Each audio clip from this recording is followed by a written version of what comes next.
That'll do. Hang on. Do you know what? I'm really rusty at this. I've not done it for a while. And that was interesting. The first URL didn't work. It got broke.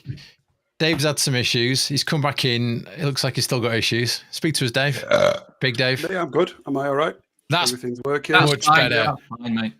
That's much better. It wasn't. It was the Wi-Fi booster was turned off. That's what it was. Why would anyone want to turn off the Wi-Fi booster? It seems like I have no idea. It seems like you're missing Gordon the Gopher there, mate.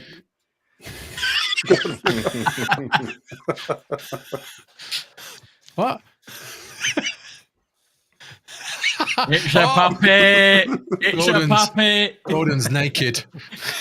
It's the emu. Yeah, no. That's what got banned off Twitter. Yeah. What did? What, naked Gordon the Golfer? Mentioning the emu. Why? Because I quoted something about Billy Connolly and Rod Hull with the emu, and they said it was inciting violence. Only if you're changing your antenna on your house, no? No, yeah, honestly. Political correctness gone wrong. This is what this podcast is all about. Anyway, welcome to Whiskey Pies and Lies, the podcast that is politically incorrect. You'll easily be insulted. Banter generally between 5 and 9 friends. Again, politically incorrect. Did I mention it's politically incorrect? It's politically incorrect. And we've got 4 very interesting topics with Diamond D. Dave, would you... Sorry, just looking at my armpit here, aren't you? I just realised that we're just staring down the t-shirt. Down your armpit. Yeah. Diamond D, would you like to go through the topics for tonight? Yes, hang on one second. Because I'm not politically correct. Oh no, it's fine. They're not. Are they not? I don't even know what the subject. Oh, hang on. Right, so we've got. I was late to the party today, so I don't know why. Are they not? Are they not? Let's have a look. All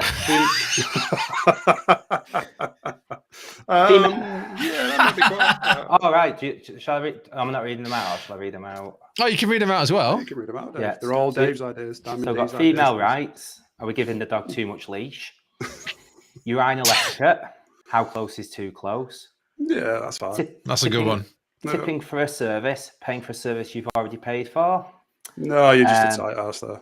Strikes. Are they right or wrong? And finally, this one could be interesting, obviously, with Rob in the room as well, right? So this is going to be an interesting one. So if you don't know and you're new to the show, Rob used to be a fireman. He's now retired, but he used to be a fireman, and obviously, been on strike twice. Hang on a second. I'm French as well. So I'm gonna be back in this. What's that, Dave? On strike in France. Yeah. What's that, Dave? Sorry. I got a delivery this week. I got my new passport through. Got my new passport. What is that? Officially French now. Yeah, look, I've got 2. Why is that not European? I've got 2 now. Why is there a French one? It's because he's French. Yeah, but you couldn't get an English one, could you? With a European, as far as I know. That's why we left, Rob. That's why we left. Yeah. Exactly. So I've got one of each now. Collecting them. Dual citizenship. Anyway, Burn one. I'm on the side of strikers. There's little French bear as well. You can hear that, right? Yeah. It's from it's not French. No, it's not French. You look like one of those, those little mini bottles you get on the booze cruise. Do you know what? Nobody drinks those in France. Nobody drinks them. You get anything white to wave around. You get anything white to wave around. Argentina.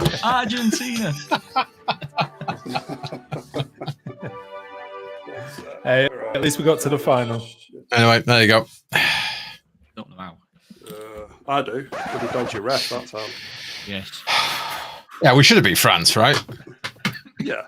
We should have beat France. It was a penalty. The first call was a penalty. I'm sorry, I'm with you guys on that. And it was a foul as well before France's first goal. Hang on. Whoa, hang on. Sorry, you with us with that? What does that mean? You need to explain what that means, Dave. It means he's not French. I'm saying during the England-France game, the first call for a penalty was a penalty, and they didn't give it, and it definitely was. So that would have changed the game. And so you're agreeing with the English now. So what I'm trying to get to, you've literally disavowed your English heritage. That's definitely. But I'm still going to be striking. England should have won. I'm still striking. Well, at least you can decide depending on the day. Like, what do you fancy going to work today? No, I'll strike. Pretty much. Wave the French passport around. Yeah. I'll just roll over and give up 1 or 2. Or burn it. What, France? Well, just wait for the Americans to turn up. Wait for the Americans to turn up. Exactly. Exactly. All the Russians, depending on which one comes first. Anyway. And on that note, let's move on. What's everyone drinking? What's everyone got? I think Dave, you got Heineken. Red wine. French Dave. Red wine. Oh, very sophisticated. Rob, very sophisticated. I'm on. It shows the. Well, I'm on Jura as well. Diamond D. Ooh, Diamond D and Big Dave are both on Jura. Hang on, not just Jura. I've got the 14-year American. Oh, Dave, stop it. Stop it, Dave. Oh, which Dave? Diamond D. Stop it, mate. Diamond D. Diamond D. Stop it. I've got I got a Swedish whiskey for Christmas, which I'm drinking, but I'm also drinking this stuff. I can pass you it. There you go. Oh, hang on. Do that again, Dave. Do it again. Pass me the Jura. Sorry, damn it. I'll try that again. There you go. Cool. I got it. Yeah. It turned into a bottle of Cheetah on the way through the internet. So this stuff's really good. Hang on, Carl. The mixer's coming. Hang on. I mean, just.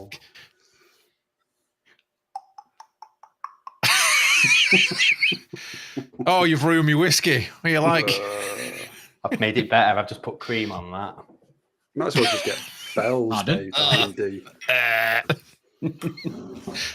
Might as well just get a bottle of bells and mix it with Coke. There's no point getting decent whiskies. Diamond I don't D. buy them. People buy them, mate. It's time to save some money and buy your bells because you just mix it with Coke. I had that smoke. Was it Smokehead or whatever it was? I brought around to yours. Oh yeah. So I finished that off on Boxing Smokehead. Day.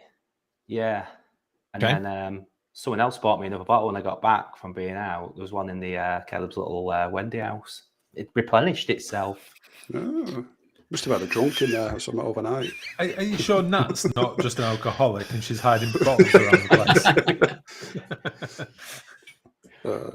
Or Dave's an alcoholic with Alzheimer's and he can't remember where he stashed it. Or the kid's alcoholic. Yeah. Or Caleb's alcoholic. Yeah, that's a good one. All 3 are plausible, let's be honest. Dear. Right. If you're come on, we're on YouTube, we're on YouTube, we're on Twitter, and we're on Twitch because we're well cool. Because we're us old fogies are well cool. And I'm going to crack into the Cheetah. So right then, Dave, considering this is your week of glory, Dave. Sorry, I keep doing this. Sorry, Diamond D. We're 3/5, Dave. Oh, no. We didn't do the last thing, did we? Are we allowed need to change your name, one, Diamond D. What's the last one? Jimmy Savile, did the good outweigh the bad? Let me just add that in. Hang on. Because he did a lot for charity. I don't condone what he did, but he did do a lot for charity. You've got to weigh the 2 up, haven't you? Did the good outweigh the bad? But you know what they say though, when you're a spy, you've got to be 90, 96, 97% yourself and 3% spy. So the balance there is a bit uneven with the paedophilia and doing the charity, isn't it? You know, it's not 97% charity, is it? No, I've not drunk enough whiskey for this topic. Has anyone done the figures? He might have raised millions, and unfortunately, whatever he did was horrific. But he actually earned a lot of money. He might have touched other kids in other ways, in positive ways. No. I'm staying quiet. I'm not drunk enough for this. No, right. No. We will save Jimmy S. Oh no, just answer my phone, sorry. We'll save Jimmy S until the end. Until the end. That's his ringtone, yeah. That's brilliant. Right. Dave. Sorry, not Dave. Diamond D. Yes. Diamond D. Female rights. Giving the dog too much leash. Would you like to explain where this one came from and what you want to get off your chest? Well, just let me check one thing first. On your own. Are you still down there? All right, sir. That now changes his perspective and his points. Now Nat's downstairs. Where's Rob going? Don't know. It's a good job he's not having a wank, isn't it, back there? That makes a nice change. Yep. Showing us his ass instead. He's just like bottles, isn't he? Hiding bottles and blaming it on the missus. Is that what it was? That's what the phone call was it? The missus is there in 2 minutes. I don't drink. He's like a cheeky Santa, isn't he? You know, cheeky Santa. Is that like Secret Santa, but a bit naughty? You're a cheeky Santa, apparently, Rob. No. Oh, cork pop, good man. See, this is Great Escape stuff. Ooh, that was a high pitched one. We're all doing it now. Twist top. Right, let's see what this one does then. Oh, that's the best.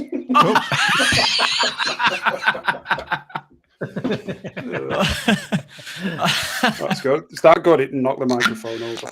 Nice. Oh, that was a cracker. That was a cracker. There we go. Oh, right, ready? After 3. Ready? 1, 2, 3.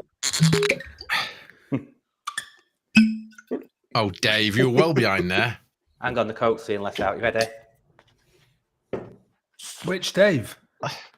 Sorry, French Dave. French Dave. You've got to use our full names. Sorry, I can't get used to this. I can't get used to all this. It has to travel. It has to travel across La Manche to get to you guys. So.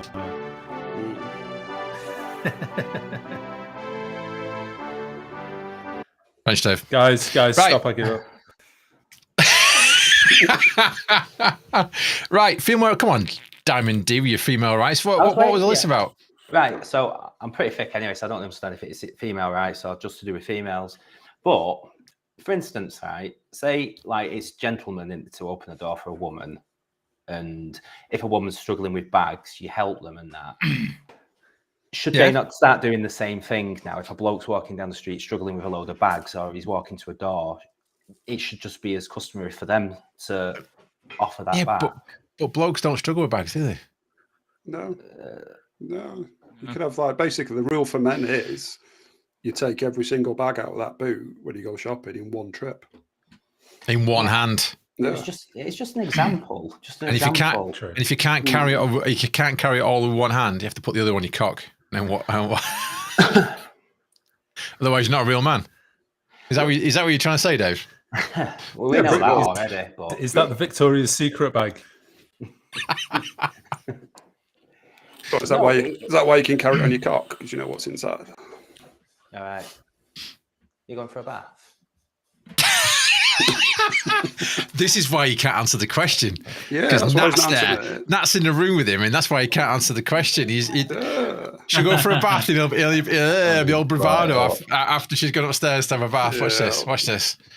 Watch Dave burst into life. Ready?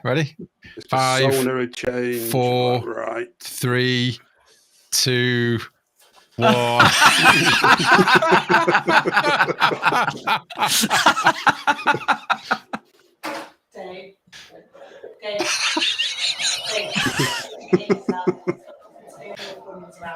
Educate myself. It's what? What is it? Women are the best.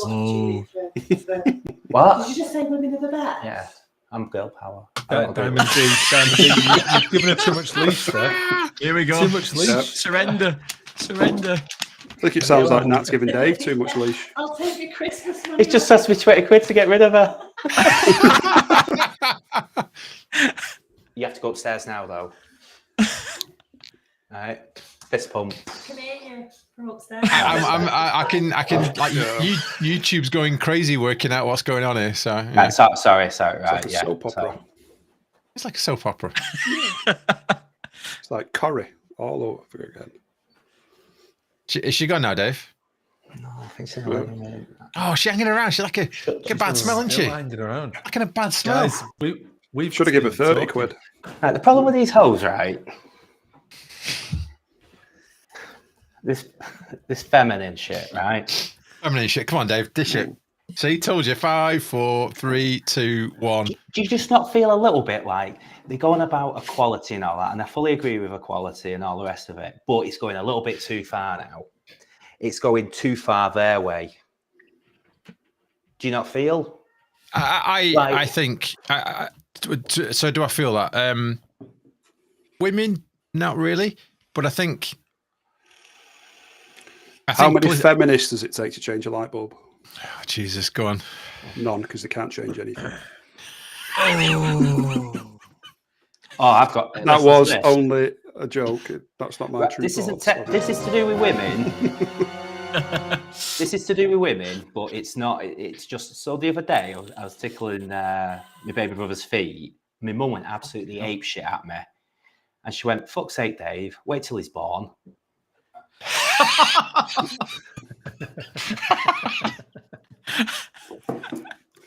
And that's the problem with women.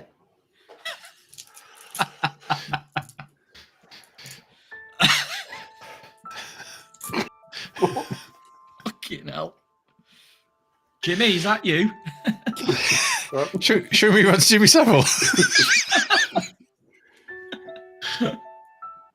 I've got another if you want to wear it. Right. We're going to get through these topics pretty quick. Mm-hmm. Yeah, in all honesty, when I wrote them down, they were just I was like anger punching, and I don't think I'd prepared enough. I thought because you're all smarter than me, you'd have like loads of stuff built up. Well, it's normally Dave Knott. Dave Knott comes with the topics, and and they're normally sort of risque, but you can talk about them. Ish, but I think this one. I think this one you can definitely talk about. I think this one we could all contribute. Yeah. I can't get used to. I don't use a webcam that often. And it's messing with me. This one we could talk to for a while. I reckon. Urinal etiquette. How close is close? Now, I'll try and find it on YouTube. I'll try and find a picture in a second. I think urinal etiquette is interesting. Is that the one where it tells you where to go? Exactly. On where it is. Yeah. You carry on talking and I'll dig that out. Hang on. Yeah. You've always got to leave. If you walk in and there's like a guy there and they say there's 4 urinals, you don't go and stand next to the guy, do you? You go on the one furthest away. Yeah. Well, it's funny you say that. Unless you're a vegan. Unless you're a vegan. Yeah, because if you're a vegan, you go down like 10 urinals all empty and go next to the guy just to tell them that you're vegan. Oh, okay. That could, apparently so. Or a CrossFitter. So here we go. Just weird. Here we go. Hang on. Eyes down, look in. Eyes down, look in. I tell you what, where the urinals are really nice, I always found in America, they seem to like just fully respect that and give more space. And there you go. Can you see that? Yeah. Okay, the official drinknation.com urinal test. The following is a urinal configuration in a sample men's room. A red stick man standing at the urinal indicates that the position is occupied. Ready? So we've got urinal 1, 2 empty, 3, 4, 5, and 6 are free, and 6 are there. Yeah. Indicates you and the 3 are occupied. You are to identify correctly based on urinal etiquette which stall you would stand. Good luck. Okay, can I just interject there, please? Who came into the toilets first, number 3 or number 6? We don't know that. I don't think that matters. Well, you just walk in, because you're the third person. No, you're the third person, so it doesn't really matter. Yeah. There could have been 6 people there originally. No, there could have been 6 originally, and 1, 2, 4, and 5 have gone. So 3 and 6 are left. So where do you go from there? Exactly. If it was an empty toilet, number 6 is doing the right thing. Number 3 He's throwing a spanner in the works there. He's number one. He's a bit of a twat, isn't he? Let's be honest. He's a bit of a twat, but he's not a total twat. I mean, for me, you'll always go to the one in the corner, right? So you don't have to share. I mean, there isn't urinal 0, is there, right? So you don't have to share it with urinal 0. You only have to share it with 2. 3, it's like a bit of a voyeur, this guy, right? He wants a little bit of 2 and a little bit of 4 to just. Well, I think the voyeur bit we'll get back to, because I've got a few stories about that. All right, well, okay. Well, this is a good topic, right? So then, I've got one for you as well about a murder. Ooh. In a toilet. All right. Big Dave. Big Dave, you can answer the first one.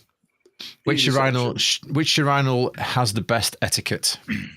I'd go where it's got like 1, 2, 3, but 2 and 4 are taken. Yeah. I'd go 3 just to show off to both of them. And there's the problem. No, you go to number 6, don't you? You sorry, you go to number 6. Yeah. Number 6. Okay, cool. Right, Rob. Yes. Question number 2. Which urinal would you go and stand at? 6 again. I agree. Anyone else disagree with that? No. To be fair, you could go anywhere from 3 to 6. You could. Yeah, you could, but you wouldn't. You'd leave enough room for everyone else, wouldn't you?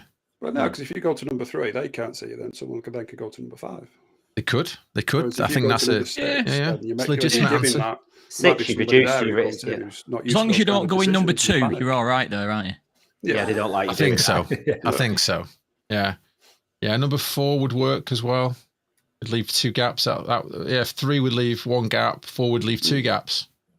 So 4 is probably a better answer than that. Anyway, it doesn't matter. No. 6 is the best answer. 6 is the best answer. Yeah. No, I don't. It depends on. It does depend on the bathroom, because if you go in, like me last night, I was in a bar. But there's not a urinal there. I wouldn't have walked to number 6. By the time I got to number 6, I would have slipped on my ass because the. Yeah, but we're not talking about disabled toilets. These are just normal ones. No, there's normal ones. There's no disabled. You go to 6, you reduce. You don't slip on your ass in disabled toilets. You wheel skid. Worst case scenario. Skid marks all the way across everywhere. All the way across. Right, French Dave. Question number 3. Kind of a tricky section going on here now. Ooh, tricky. Well, the top one is nobody there, so you can go to anyone you want, 1 or 6. Well, but which one are you going to? Which one are you pointing at? Points with your mouse. Yeah, this one. This one. 1 on number 6. The one that's enter. So which one are you going for? 1 or 6? 1 or 6. With the nearest to the door. I'll tick 1. Nearest to the door. Good. That's a good answer. That's a good answer. If it was me there, I'd go for 3. Diamond D. I would go to cubicle and piss on the toilet seat. But failing that, number 1. You go number 1. Why number 1? Because if you go 3, you're getting ganged on, aren't you? And if you go 5, you're getting ganged on as well. It's only just one guy, aren't you? Yeah. Okay, my turn. Subtle, tricky, but important to know section. See, I'm wrong. Sorry. Why is it wrong? This situation, I'd go to 4. Because you're not including the time it takes to piss. If you go to 3, right, and while you're weeing, someone might go to 4. If you go to 1, for all you know, number 2 might be done or not, but it doesn't matter. You're not going to change the situation. As if you went to 3, you could increase the problem by number 4 coming. The answer's number 1. The answer's number 1. The reason why is for that very reason. So 2 will disappear, and there's a good chance that if someone walks in, they'll go to 3 and not 2. So I'm going to go for number 1. Okay, yeah, exactly. Number 1 is better protected, and you haven't got a urinal 0, like I said earlier. So you're laughing. Situation. You're laughing there. Okay, and Diamond D, you can answer this one because it's your set of topics this week. Urinal 0. Urinal 3 or 4? Probably just pretend I've gone for a week, go back out and come back. But if I was going to go for it. Oh dear! We've all done that. It's a bit of stage fright. We've all done that. I'm horrific for it until I get to a certain point, and then I'd happily just piss in pants. In that situation, I'd go to 4. In that situation, I'd piss to the one nearer to the door. But you can always tell. I mean, you've got a chance if there are 4 guys pissing. There's going to be one doing like the final shakes. You look for the shake, don't you? Look for the shake. No, I go to number 4. You know who's because I hold it with my right hand. The guy with the camel. Yeah. So when I go for a pee, I hold it with the right hand. Isn't it both hands, Dave? 4. No, because usually my left hand stabilises myself on the wall. No, well, you go nearer to the door. And nearer to the door is one. That's what your head's in for. This situation, I reckon. Have you ever been that pissed at your I'd go to 3. I'd go to 3. Go to 3. Yeah, I'd be 3. Yeah, okay. It's nearer to the door. I'd go 4. No, 4 for me. Okay, so remember your answer. So you said 4. Okay, so reason being, I hold it in my right hand, so therefore it's sheltered from the perv next to me. Right, here we go. Easy section. Here we go. So we've had 2 and 4 are occupied, and we went for 6. Your choice, none. What? Correct answer, 6. You didn't click it, but we said 6. Click it, but we said 6. We said 6, haven't we? Didn't we? 6 is the only one to go to, and every guy instinctively knows this. And we all said that. We all got that one right. Okay, ding. Let me just zoom in a little bit so you can see that. Okay. Question number 2. Cole, can I just say something? I'm surprised the adverts are not for golden dildos on the sides. Are they car jacks? They're car jacks because of my car. Yeah. It's because of what Cole's been Googling. So actually, surprisingly not golden dildos. Yeah. This could be dangerous. Yeah, just thinking about this. Yeah. Every time we do a podcast, we find out what Cole's been Googling that way. I'm gonna Google some obscure things. Honest, we all do it. Yeah. Right. 2. We went for 6 on that. Yeah. We went for 6. 6 is still... Correct answer is 6. Stall 5 is acceptable, but you're on a greater risk of being next to someone who arrives later, which is what we said. Mm-hmm. Okay, kind of a tricky section. Okay, so we went for what we said 1 and 6, didn't we? So 1 and 6, you are tactically saying, I don't want anyone next to me. That is correct. So what would you do if someone then cropped up to you in stall 2 or stall 5 and you're in 1 and 6? If I'm flowing, it's fine. But if I've got to start weeing or I accidentally break, then that fucker's just ruined it for me. No, but you've got to question their motivation, haven't you, to actually walk down all the way through the toilets down to stall 5. Yeah. There's other stuff going on. I think that's what. Yeah. 5 is weirder than 2 because 2 could be I just want to get the fuck out of the bathroom, but it's still weird. 5 and you really need a piss. 5 you have to pinch that one off and just get out of there. I just make it as awkward as possible for him if they came next to me. He was on 5 and I was on 6. What would you do, Dave? Sorry, Paul. What would you do? I'd just start breathing heavily.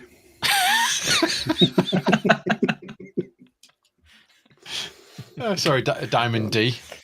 Shake it more than 3 times. It's a quick story. That's illegal.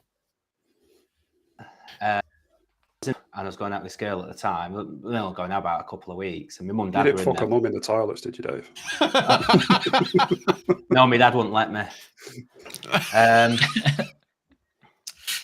So, girlfriend's like, "Oh, have you got any condoms?" I'm like, "No." She says, "You have to see if there's some in the toilets." And it's in the forest. I've been there tons of times. I knew there's a condom machine in there. So anyway, I'm watching for my dad because I'm thinking, can't have him going in. So I'll time it. When he goes to the toilet, as soon as he comes out, I'll dive in. So anyway, my dad comes out of the toilet and goes on the fruit machine, which is right next to it. Give it a few minutes, don't make it look sus. Go in. So I walk in, start putting a £1 coin in it, £3 coins are needed. My dad comes back in for another one, pissing like a racehorse. So I'm like, fuck. So I quickly turned around and went, oh, God, I need the toilet. Toilet's out of action. And my dad goes, I know what you were doing. So dad goes to the toilet, pissing away and that, and I put the 3 coins in, go for the first one, empty, and it spat the 3 coins out, but they rolled under where my dad were pissing. But I was so desperate. I was like a little ballerina with my foot, and I'm going like that under the urinal where my dad is. Draw the coins back out. And then I just put them in my pocket and went, oh, well, you might be a granddad then, and stormed out. I'm like, can we sit around the corner? I can't look at my dad anymore. Nice. Right. That was question 3. We got it right. Question 4. I can't remember what we said for this one. That's right, number one. We said number one, didn't we? So correct answer number one, you're stuck next to at least one guy, so you minimize the impact and get a wall to your left. Never go between two guys if you can help it. Exceptions to this are stadium restrooms where the herd thunders when the herd thunders in. Well, that's true. I usually go to toilets for sniffing. Yeah. Right. Question number 5. Subtle, tricky, but important to know section. Right, where did we go? 1. You said, there. I think 104, wasn't it? 104. Is that what we said? Don't have anybody to your left, didn't he? If you're holding it with your right. But you just got to 1 because you guaranteed no one to your left. Someone else could walk in straight after you. But then an etiquette. Let's read their answer. Correct answer apparently is 4. Believe it or not, 1 and 3 couples with a guy in stall 2. 1 and 3. I've just read the next one. This differs from question 4 in a subtle way that the nuances cannot be explained. Suffice to say, only we men would understand. I don't understand the answer. It's me. I don't get that.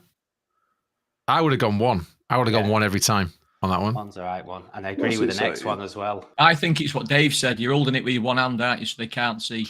Yeah, so you generally holding it with your right hand so they can't see if they want to have a look. If they want to have a look, then just show them. Piss on the shoes. The very tricky section. Correct, none. You go to the mirror and pretend to comb your hair or straighten a tie until your urinals open up a bit more. If you have to go real bad, for God's sake, you use a door stall. Oh, wow. Okay. Excellent. Well, there you go. So our score was 10 out of 60. An interesting one on that. The murder one. I watched an episode I'm going back a long time now, Cracker. And they had a murder in a toilet. And he says, right. So he says, the guy didn't know his attacker. He says, how do you know that? He says, because he's at urinal 1. He says, I don't understand. He says, because he was in the toilet on his own to start with. He's gone to number 1, not number 6. The guy's come in the door, hit him on the back of the head. If he was at number 6, he'd have seen him and would be able to defend himself. So don't go to number 1 on your own. Shit. Honestly, and every time I go in the toilet, I remember that episode. It's like, if he'd have gone to number 6, the guy'd have been safe because he'd have seen him coming at him. This isn't helping my stage fright. Brilliant. All right. For a piss I'll never forget that episode. Have you ever been in a urinal and you know the guy next to you is trying to have a look at your dick? Yep. Yes. Is it just me? I look at them all the time. You've experienced that? Yeah.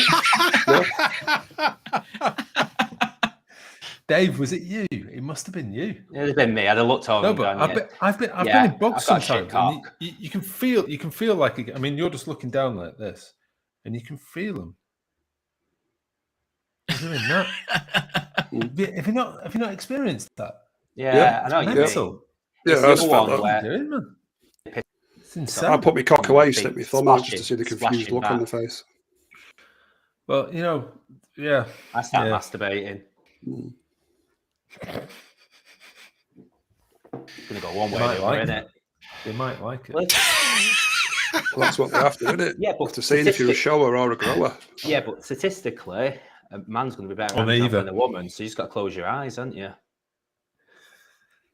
It's like a glory hole. You don't know what's calluses, mate. Calluses. You can still feel calluses. Have you been in one of these unisex ones? They're even worse. They're just especially weird, when a woman stands next to you and has a piss. Well, is it a woman? With an erection, can you? No, but I mean, the women will go into like the stalls, won't they? Pissing like a camel into your own. Do you know? I used to work in bars for years and years, and when you went down at the end of the night to like look in the toilets, the women's toilets were just like, it was like fucking Baghdad. It was horrible. I mean, okay, in the guys' toilets, you get a bit of piss on the floor. Yeah, okay, so what? But I mean, in the women's toilets, you got like, it was disgusting. There was like bog roll stuck to the wall with like fucking, I don't know what. It could be any sort of like excrement, Bodily fluid. piss, body fluid. But like they've stuck it to the wall. It was just like, I mean, it's not just this. It's not just the one bar I worked at. It was multiple bars I worked at over the years. The women's toilets at 5 o'clock in the morning are just awful. Is this in France or is this in the UK? Both. I have heard it about the women's toilets always being worse. You always think they're going to be better, don't you? And I've heard a few people that have worked in pubs and stuff. They're absolute always animals. They lose it. As soon as they go in the bogs, they lose it. But they don't sit honestly, on the toilet, do they? Dirty fuckers. They're dirty fuckers. It must go everywhere. Honestly, it's horrible. It's horrible. Oh, just seen that from Parzival. Cheers, Parzival. Welcome to the stream. Guten Tag. Guten Tag. Good Abend, no? Guten Abend. Guten Nachten. I'm not too good at German. What's cheers in German? Should have said it nothing. Cheers. Cheers. No, we said it nothing. Come on, didn't we? It was over there. Skål. Cheers. No. Auf Wiedersehen. That's more northern, isn't it? Yeah, skulls. Auf Wiedersehen is goodbye. Tschüss is like a friendly way of saying goodbye. How do you say cheers in German? Just put it in the chat. Cheers, danke. No, so you make it thank you. Cheers. Oh, do you say danke when you do it, right? No, you don't. No. Do you not know what the universal, whatever language it is, this is how you say thank you?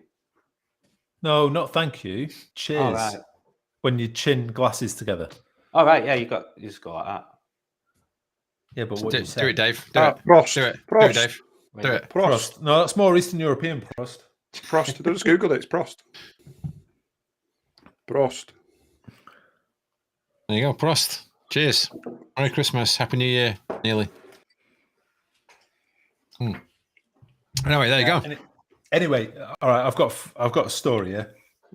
I went into the urinals once and I was having a piss and I noticed some guy next to me was like staring down and I was like, you fucking cunt. I mean, I was just getting annoyed, like, you absolute bellend. And I noticed I had this exact same belt on. So it was recently then? It was recent, within the last year or so? No. Get a glass or a bowl, Dave. Last 2 years or something. So I was having a piss and my belt was open. God knows what we're going to get here. You probably saw that. We're going to get kicked off Twitch. He's hung, isn't he? No, when you see that next to you, and he's black. You know what I mean? That's my belt. He's had a dick transplant. You know, I wasn't going to say anything because he was impressed. Mixed race. No, that's it. I've got an idea for an invention. Honestly, I know it's quite a lot. You make belts, but on the bit that comes out, it's got a fleshy cock on it. Big fleshy cock. So you just strap a dildo to your belt. Yeah. Will that help you get over your toilet stage fright, Dave? No, you can buy. Do you know what gets me? If I go in there, I'm fine. It's when I start to feed. So, if say there's a queue of people and it's just one urinal, it could be the most private booth in the world. I'm not asked about that. It's the fact that I feel rushed. I just need a little time, a little relaxation, and you know, when I go in the Witchwood now, I just go in the girls because you can just have your cubicle, have a wee. And the last time I went in, and there are no girls there. Yeah, fight them off. But yeah, and I slipped in the toilet in the men's in there. In there, I'm storming in like I need a wee, and the floor was just covered in piss, and I just went straight on my ass. Oh, nice! You see lining other people's piss. Oh, that's a nice thing to do. Got up dead moody and I'm storming off and everyone's going, where are you going? I'm going home, I'm covered in piss, and the bouncers could hear, and it's like, because I know them, I've been in there years ago. What's happening? It slips in piss. They're laughing and going, go on, you come around and go in the front. I'm like, thank you. Went round, had a piss, towelled myself, and then I come back out with my jazz hands again. Like.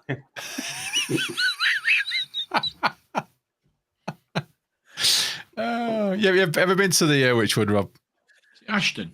Yeah. Yeah. My mate plays. He's in a band. He's played there quite a few times. What band is it? Run Out the Guns. No, I've not heard that because I used to go watch so many bands there. Yeah, like a folk type band.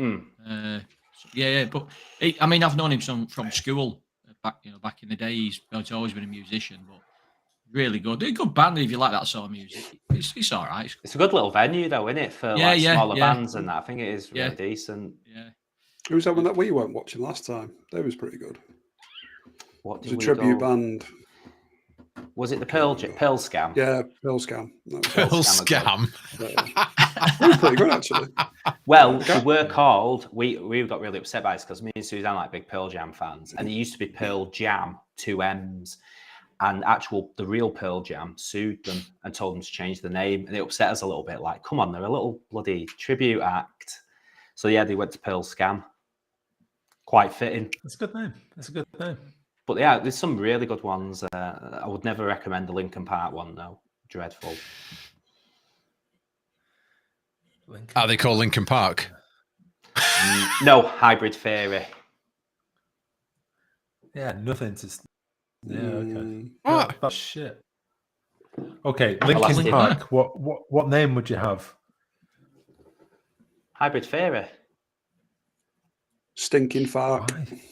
I would have joined at recreational area. That's my LinkedIn. Taxi. Taxi for Chambers. LinkedIn Park. LinkedIn Park, I thought, yeah. Something else for Park. LinkedIn communal area. That sounds very George Michael-esque. Yeah. Let's go outside. To the LinkedIn communal area. With your small little rodents. Don't call it that, Dave. I've got stage fright as it is. It's like a little mole popping out the ground. Sorry, Dave. What was that? Little Was rodents? it George Michael with little rodents, or was that someone else? What? No, Belching? That was Richard Gere, wasn't it? Richard Gere. Richard Gere. Yeah, we did this last time, but it was actually false. Hamster. Armageddon. That's a good one. That is a good one. I've not heard that for ages. Armageddon. Go and search up Felching and Armageddon. If you're brave enough. I'll just search Felching. I can see the chat burst into life any second. Oh, you dirty bastards. Squirrel just wants to get out and get some water.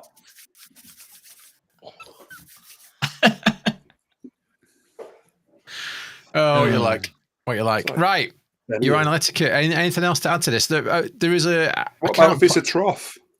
There you go. You got urinals. But then again, what if it's a trough? Well, then it's... It's you just got either end, and then you just got to get in the space. You just got to get in and squeeze in. Yeah. Well, it's like trying to get on a train at Russia. Irish bars. I mean, I'm sure they don't do it now. I'm pretty sure. I'm pretty positive. But they used to have urinals. I'm not sure if you've been to like back end sort of towns in Ireland, but in the local bar, you've got the actual bar, and then at the bottom of like the bar, you've got a urinal, so you can actually piss as you drink. Have you ever seen that? No, I don't. Is that real? Yeah, that's real. Other than Pornhub. And these really old bars in Ireland, people used to just drink and piss at the same time. They don't now, but they've still got them there, the old urinals. I've heard of those. I find that brilliant. I think that's fucking excellent. I've got one more. It wasn't a urinal as such, but I was at Download and I was bursting for piss, and I was near the front, and it's just a sea of people. So my mate's like, come on, we'll go for it. But everyone was pissing right up against the stage. So I was watching Skid Row at the time. So I'm like, fuck, I'm just going to have to do it. And I was that person that stood there, his dick out, not pissing, like pretending I'm pissing. Who gets done off security? All the other people pissing. It's me that gets ripped by the shoulder and pulled away with cock hanging out. Still had a full bladder. That is literal stage fright. Yeah. You don't get more stage fright than that. Apparently, the problem was that many people were pissing. So you had the stage, and then right next to it was just like a bit of a fence, but behind it was some of the caravans and camping bit for the people doing the food. And they complained that the night before that many people were pissing there, the piss was just running through into their little campsite. Oh, no way. But is that me? They wouldn't get any piss from me. I don't know what they were worried about. Have you seen the guy? I think it's a Rangers match. Who they've got a massive trough. It's either that or a festival, and they dare him to dive full length through it all. And it's full. It's full. and he just runs and he just goes all the way through it to the end and gets out and just walks off. It's like, I mean, what's he gonna the rest of the day? Absolutely hanging. The other toilets download, you stood at them, but the urinals, but they're really good. So it's like a 4, and you go in at either side, but it's got this little thing coming around it. So your body's in. So once you've had a drink, you can just daydreaming and just emptying your bladder. They were bliss, like looking around at all the bands and that. But there was like hundreds of them. And it was just like no one was hurrying you or anything, and they were absolutely brilliant. But didn't realise they tested your wee, so it went through a thing, and they used to have a big LED board above it, and they tell you what they found in it, and like how much like MDMA and ecstasy and all this other stuff in it. Cool. Do I need to take another E? Yeah, I'm running out. It's like a leaderboard. Am I coming down? I am. All right. I'm gonna drop. I saw it come up like 4% saturated fat, and I'm like, yes, that's me. More halloumi fries needed. French Dave, do they still have all them the toilets in France like that in the middle of the street where you just stand in, you can see the legs at the bottom? Yeah, actually, I've not seen any for a while. Yeah, you do get them. I mean, you normally get them in like discreet corners, and you'll have like it's like a porta potty type thing, but instead you'll have like it's round, and you'll have like 3 or 4. Yeah. I mean, I've seen them before, but I'm sure in France the original ones were where there was like a metal fence all the way around, and you could basically walk in, do a piss in the middle, and no one could see you. You could see your legs, have a piss, and then come out. These plastic ones, they have them at festivals and everything in town centres, don't they? Yeah. More that. No, I mean, I'm trying to think of how that works. Hang on, let me see if I can Google it. Hang on. I'd say the ones which are like permanently there. No, you have like these. You have like these toilets like you have in every big city where you have to press a button and wait until it's cleaned inside before you can go in. And then when the door opens, there's like a homeless person shitting in front of you. You know what I mean? It's a bit like that. But no, you don't have that anymore. Hang on, Rob, like this. Hang on. Like that. Them. No, but the fence went up like up more, so you couldn't see any of them. But I remember them a long time ago. I'm as old as dirt, see. So they've all gone. I mean, if there's probably like a festival in town, you'll get that central bit, but you won't have the bit going around it. So you know, but it's like a porta potty one. It just gets. It's called a sunset. Where are you looking there? Sunny set. Yeah. That one in the middle. Yeah. You know, the tall one in the middle. That one. Yeah. Them. See that? Okay. Yeah, you don't. No, they've all gone. No, you don't get that. I just think like Saturday nights they'd have them porta potty. They should have them in Manchester instead of people pissing in doorways. Just put the porta potty ones out. Well, that's it. You see people pissing everywhere, don't you? 1875. That was. To be honest, that's what I mean. That's when I saw him. Right, I told you I was old. You know, if there's any like big festival, you go there for your 21st. I think if there's any big festival in the city centre, they'll have them, but they get carried away. What, the toilet, literally? You're having a piss. We're taking the piss there. It's like a porta potty thing. That's where the phrase came from. They just drop in. They just drop it in, and then. To be honest, the last time I saw one of those is when all the migrants were in Paris, and they used to drop them in so people weren't getting pissed through the letterboxes and stuff like that. You know, they'd try and get the migrants pissing in certain areas. You know, and it worked, but they're not there anymore. So no, you stick them on a boat to our place, don't you? Hey. Did you see that? I'll try and find it on my phone. It's funny. Might be one of you guys who sent it actually.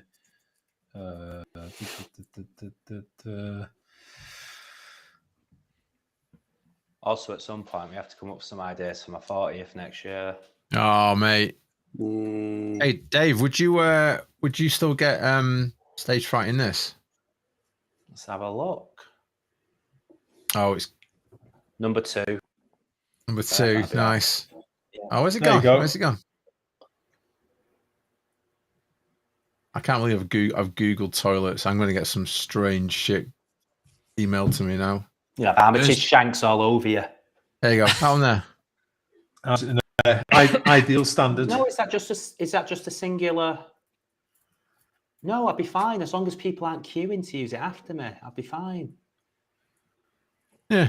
It's the pressure. It's like in the morning when I get up and have my first wee, and then Caleb comes running in, and I'm like, Right, oh. There you go. Yeah, I'd be fine in that. But if a queue of people turn up, right. Google search.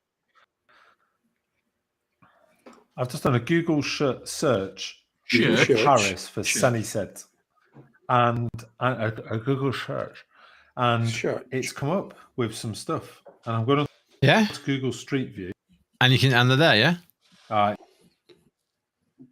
You'll have to go and get yourself a picture taken with one, and then we'll have it on the podcast. Yeah. There you go, Dave. When you go over there to Paris, that's your task. Oh yeah. Do you know what?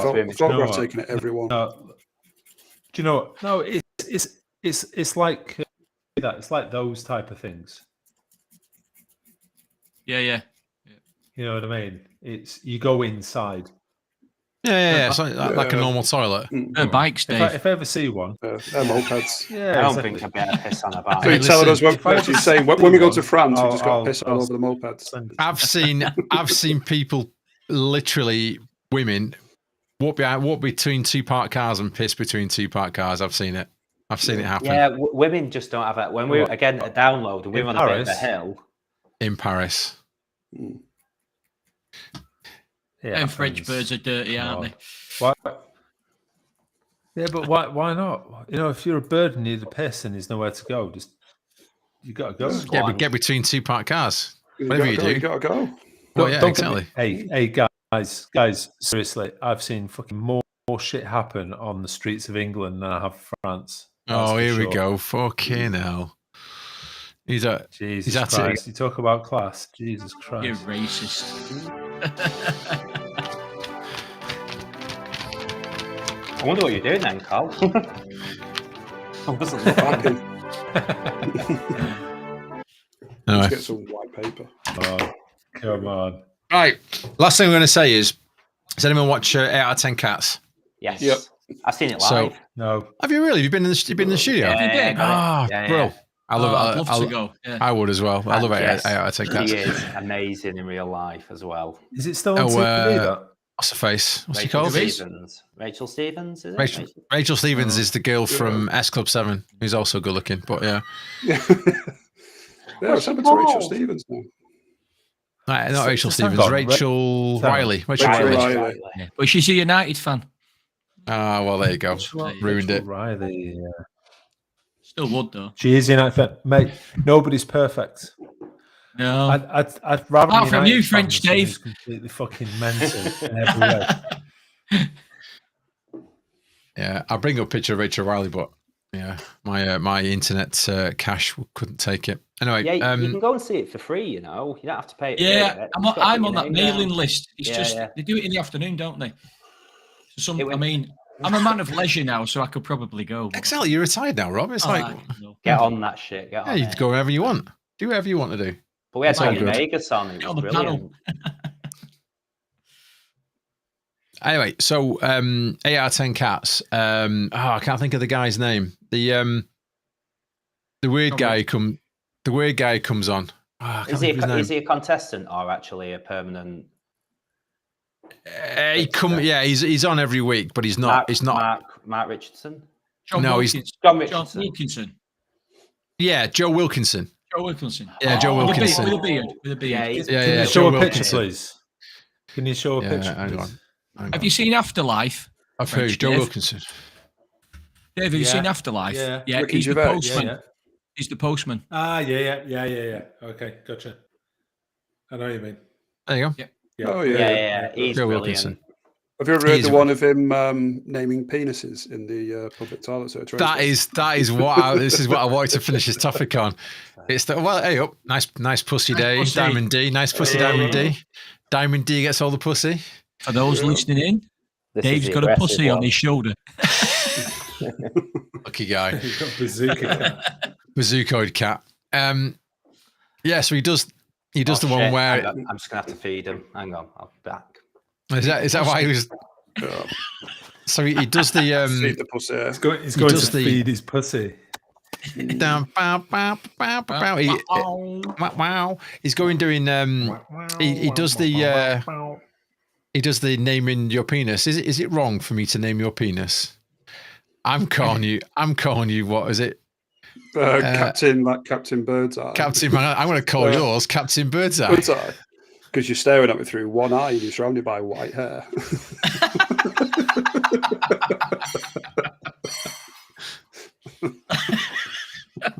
It's brilliant when he does it. It's fantastic.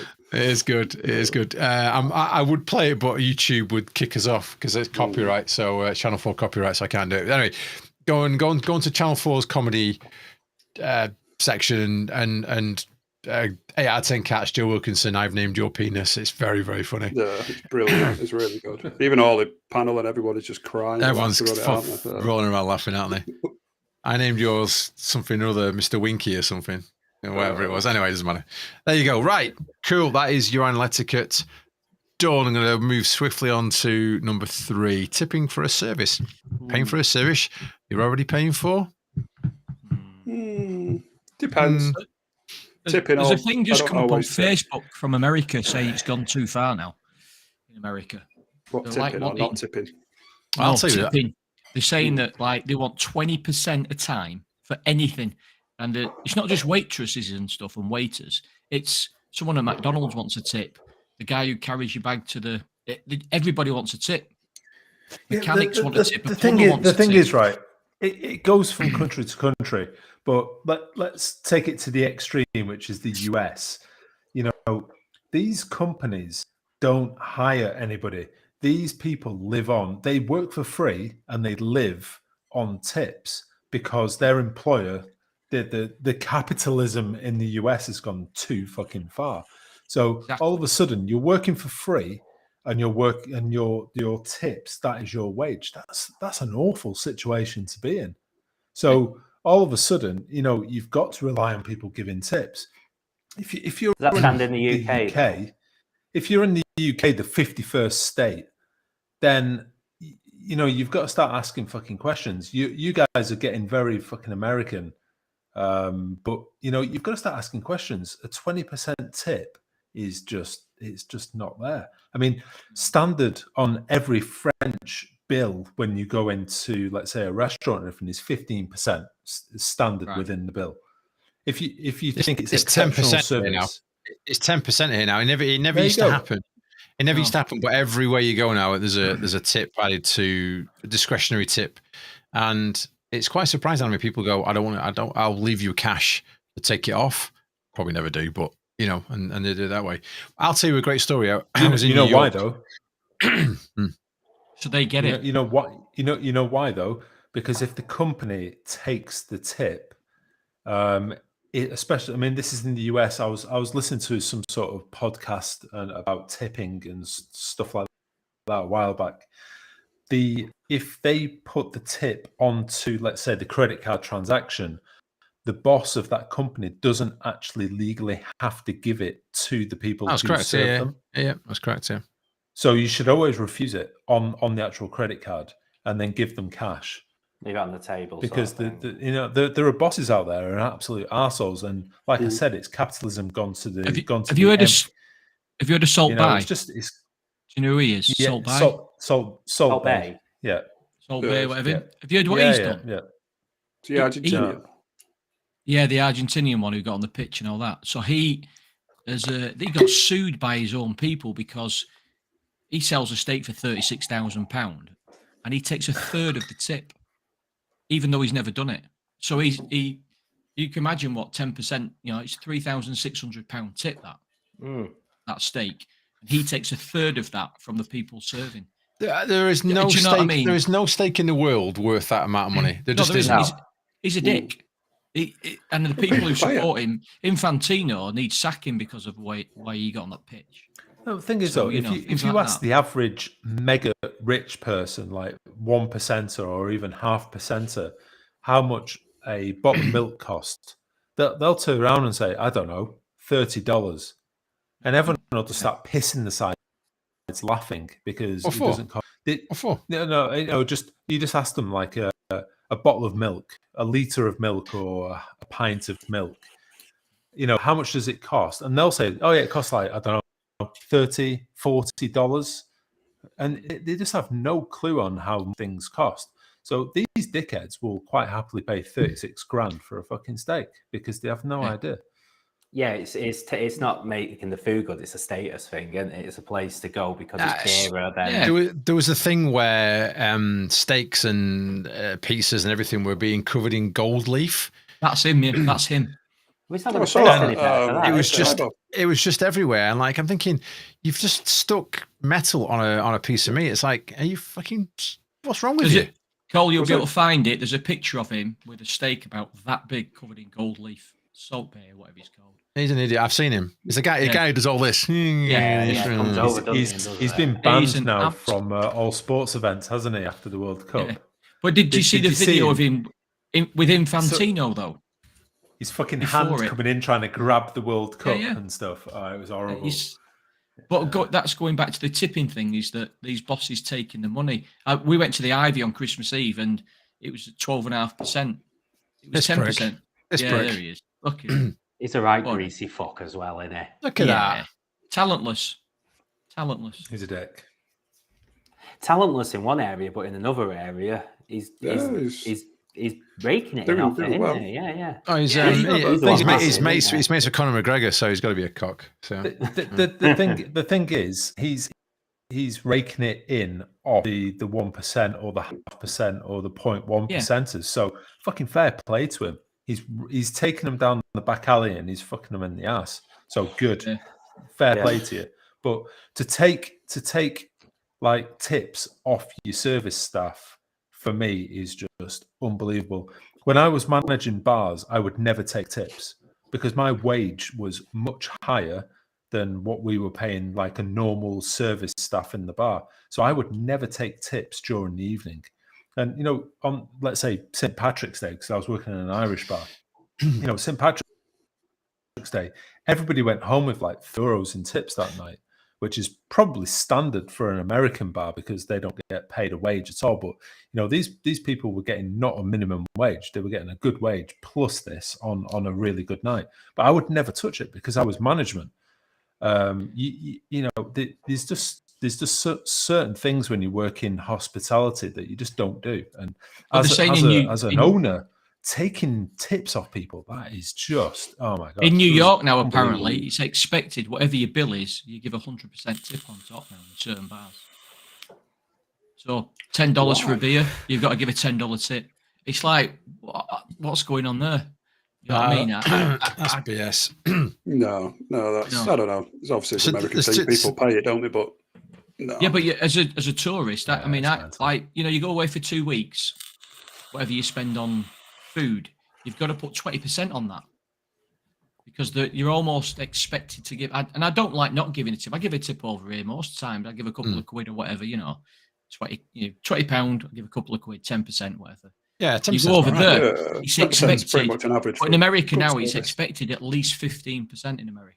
That's why I've got two stories. The first one, actually, one's a fact, one's a story. The fact is, if you add your tip to the bill, and it will go to the company, and the company is then it's a discretion whether they give it to their employees or not. I think most people do. I always say, will you see all of this? And they say, well, it's all pooled together and we get a percentage of across the restaurant. It goes to the serving staff, the catering staff and everything. And the front, the guys at the front. And I'm like, okay, that's cool. I'll tip it. So they get it. And it's 100%, whatever where I tip, the serving staff will get, and the manager will probably get it as well. But there you go. But then the kicker to this is it's taxed. It's taxed because it appears on their PYE statement as tips or additional whatever it is, and they will be taxed as well for it. Is that in America? That's bullshit. No, that's here. That's over here. All right, because I know in America, apparently, aren't they supposed to think their tax system's mental over there. So, but they're estimated to earn so much in tips, so they get taxed on that at the end of the year because. Yeah. Well, they don't. Everybody does a tax return over there, don't they? Pretty much. Yeah, but if you give somebody cash, if you give somebody $10 in cash, they can't say there's no receipts, there's no thingy. So the government say we estimate that you would earn so much in tax a year. So if they don't get that tip, they end up paying more tax than they've actually get. If you know what I mean. Because they say around and go, we reckon you're going to get $20,000 in tips. So we will tax you $20,000. It's already estimated. Yeah, but when they do the return, it must balance itself out. It's like over here, your tax return, you pay an estimate in January and July, and what your estimate is for next year, based on what you've done this year. No, so but you pay in advance for it, and then when your return goes in, then you pay the balance. But I think because they pay you a rebate if it's overpaid. So it must be something like that. But I don't think because it's all cash, isn't it? So there's no paper trail for any of it. Yeah, that's why over here, following on what Cole said, if the establishment handles the tips, it's better for them in a way. It's not because it's taxable. Oh, sorry, sorry, it's not better for them. It's better if you get cash in hand. Well, cash in hand is better for everybody, isn't it? Yeah. Well, if the tips go direct to the employee or the waitress staff or the waiter, waitresses, etc., then it's not taxable. So, like in America, they'll say you're going to get $20,000 in tax tips, so we will tax you $20,000. If they get 50,000, the quid's in. You know what I mean? So, that's why they get pretty shirty if you don't give them money. Well, I can understand it because they're going to go, well, I'm going to get taxed if you don't give me that money anyway. So here's my second. So just hang on. When I worked in bars in Paris, my philosophy on tips was everybody. Let's say you've got a bar bill of €30 and somebody gives you 35. You take 35 on the card, and then you take €5 in cash out the till and you put it in the pot, and everybody shares it. Because if people put it in the pocket, the kitchen staff are not like customer facing, and they don't get anything at all. But they've cooked all the food all flipping night, so they should get something too. So what I did was, more? If somebody paid on credit card, no, they probably got paid less. To be honest, all right, okay. They used to. That's where the philosophy comes from. But if somebody pays more on a credit card machine, then you just take the cash out the till and you put it in the tips, and then at the end of the night it is then split up by everybody and not management.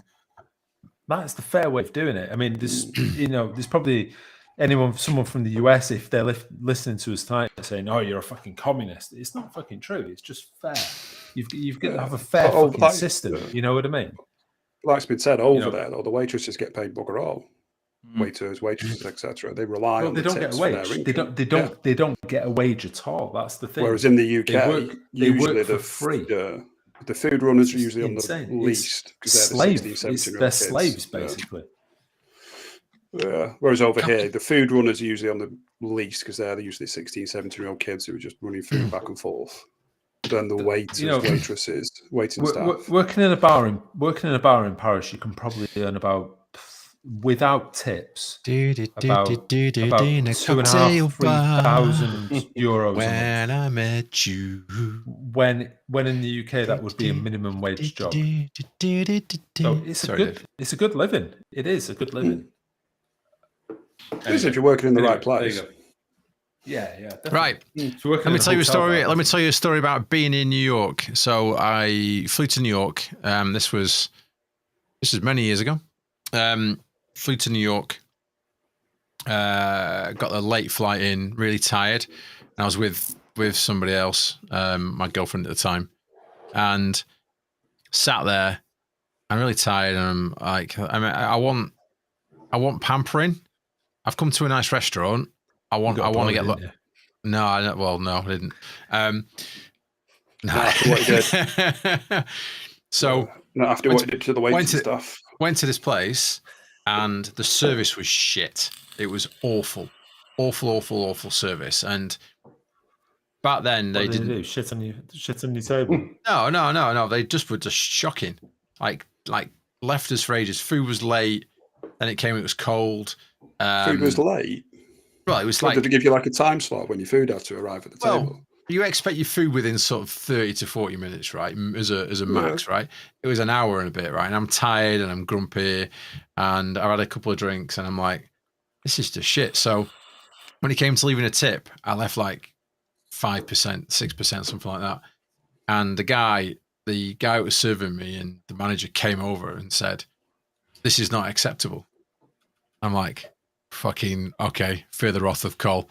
I'll tell you what's not fucking acceptable, mate. And and reel off about 5 or 6 different not acceptable stuff. And they still continue to argue with me. I said, a tip is for good service. It's not just because I turn up.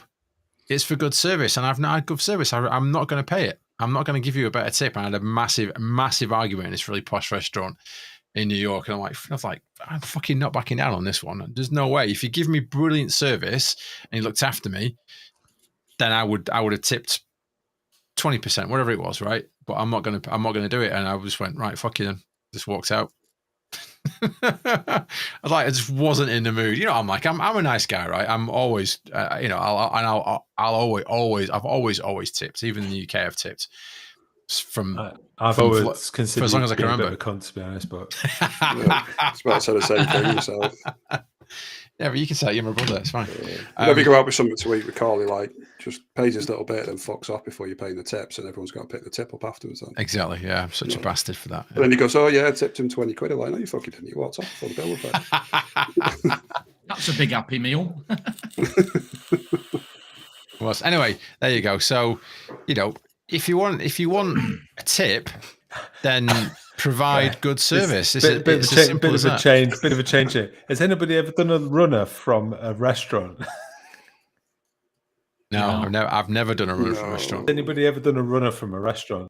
Not a restaurant. I've done it when I was about 15 from a cafe in a curry house, and I'm not going to name names, but there was one of our friends, and you'll probably know his name if I say it. He was called Cav Gowling, and he went to the toilet. He went to the toilet, and everybody just left. I mean, I must have missed it, but everyone just stood up and left, and I was like, "Fuck this! I'm leaving. I'm leaving too." And I left it on the road, and Cav, he got gripped. It was quite funny. Anyway, Karen. They done it in a cafe.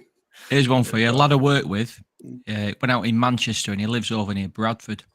So he gets a taxi back to Bradford. Imagine how much that costs. And he gets half a mile from his house and thinks, "Fuck this, I'm having this." Pulls up at traffic lights, jumps out, legs it, dives over a bush, and stays in this bush for about half an hour. It's fucking done him. Anyway, he wakes up in the morning, realised he'd ordered an Uber.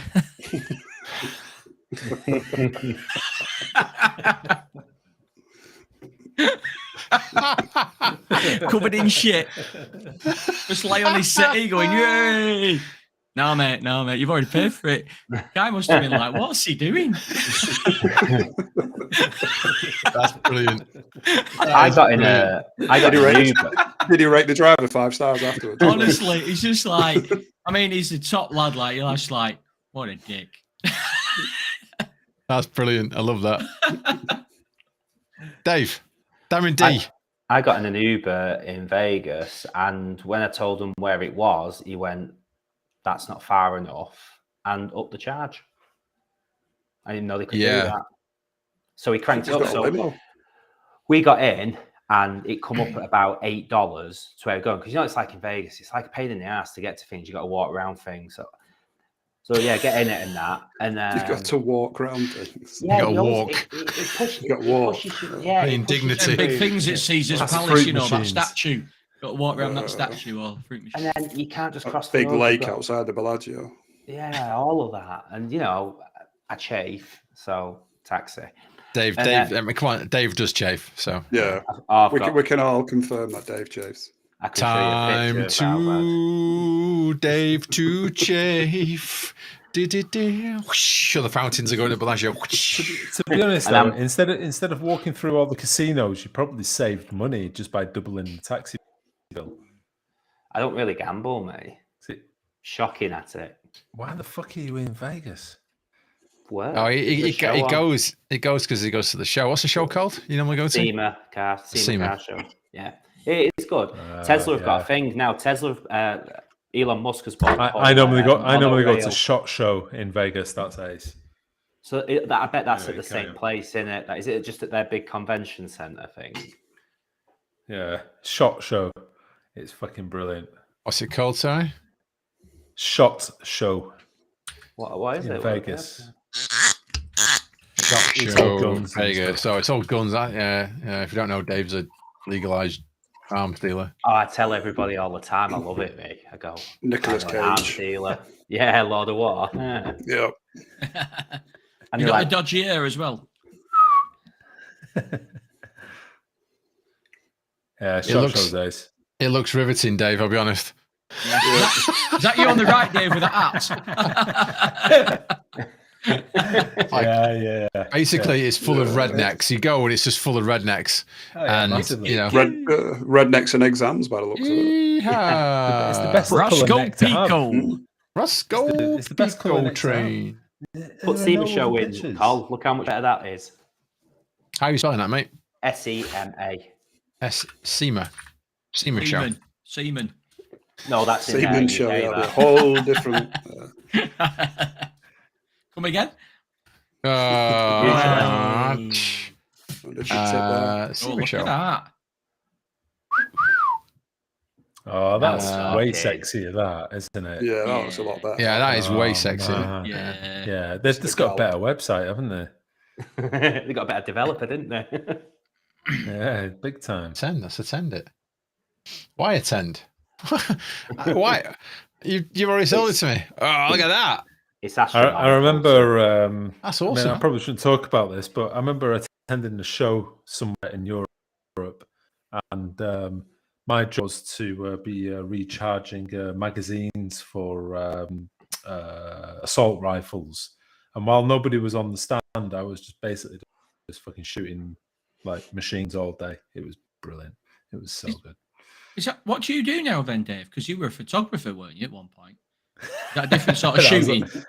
That was a long time ago. Yeah. Right. No, I'm an arms dealer. Dave. He's a legalized arms dealer. That's what he does. He sells arms. Say it again. Just let me record you.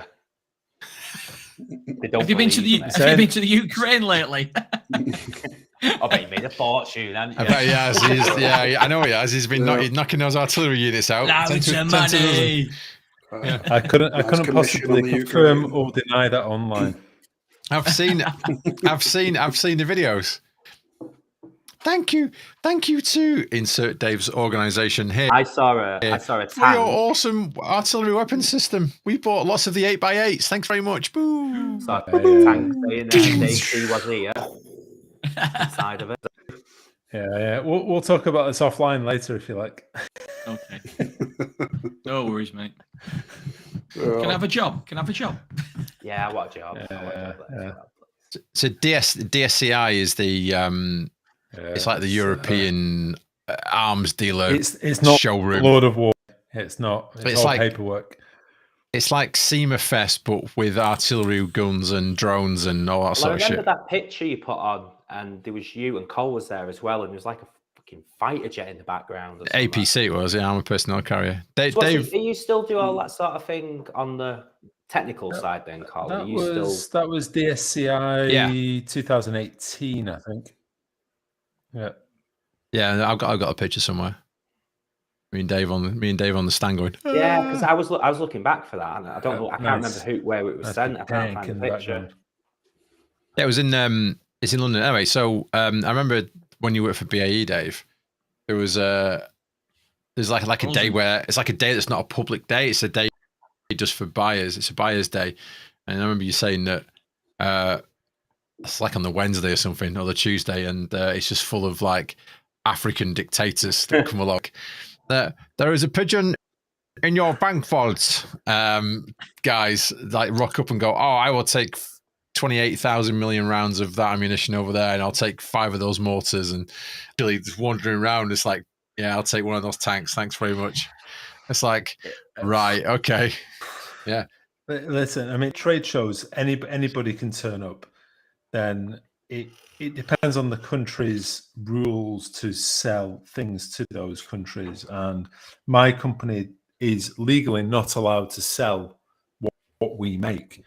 It has to be the French government who says, yes, we allow you to sell it to that country, and you have to get what's called an export license. So you can't go showing everybody around your equipment, and if you do, you can't give them too much detail, so you can't let them into the system. Back to the Urinal talk again. You can't give them any more information. Is that so they can any more information girlfriend of mine publicly online? Is that like getting like so intel? You can't say. Yeah, I mean, they can look at the system, they can like kick the tires, but they what's can't going on know, inside. They can't. How many rounds the barrel can take before you need to change it, because that will tell. Let's say it's a Russian who comes around saying, "Oh, how many? What's the barrel wear on this system?" And if you say, "Oh, well, it's this," then they know how many resupply vehicles it's going to take against the opposition to resupply, and then they can target those supply chains and stuff like that. So you work for like a manufacturer. There's information you can't give. There's information you just can't give. So I could Google that though. No, you couldn't. It's in France, and in other countries they have an equivalent, but in France it's called ML22. And it's restricted information. Classified. Classified information. You need to have an export license to give that information. The horror.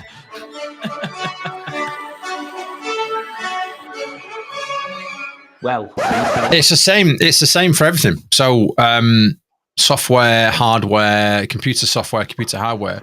Not car wax. Not car wax. So I work. Anyone.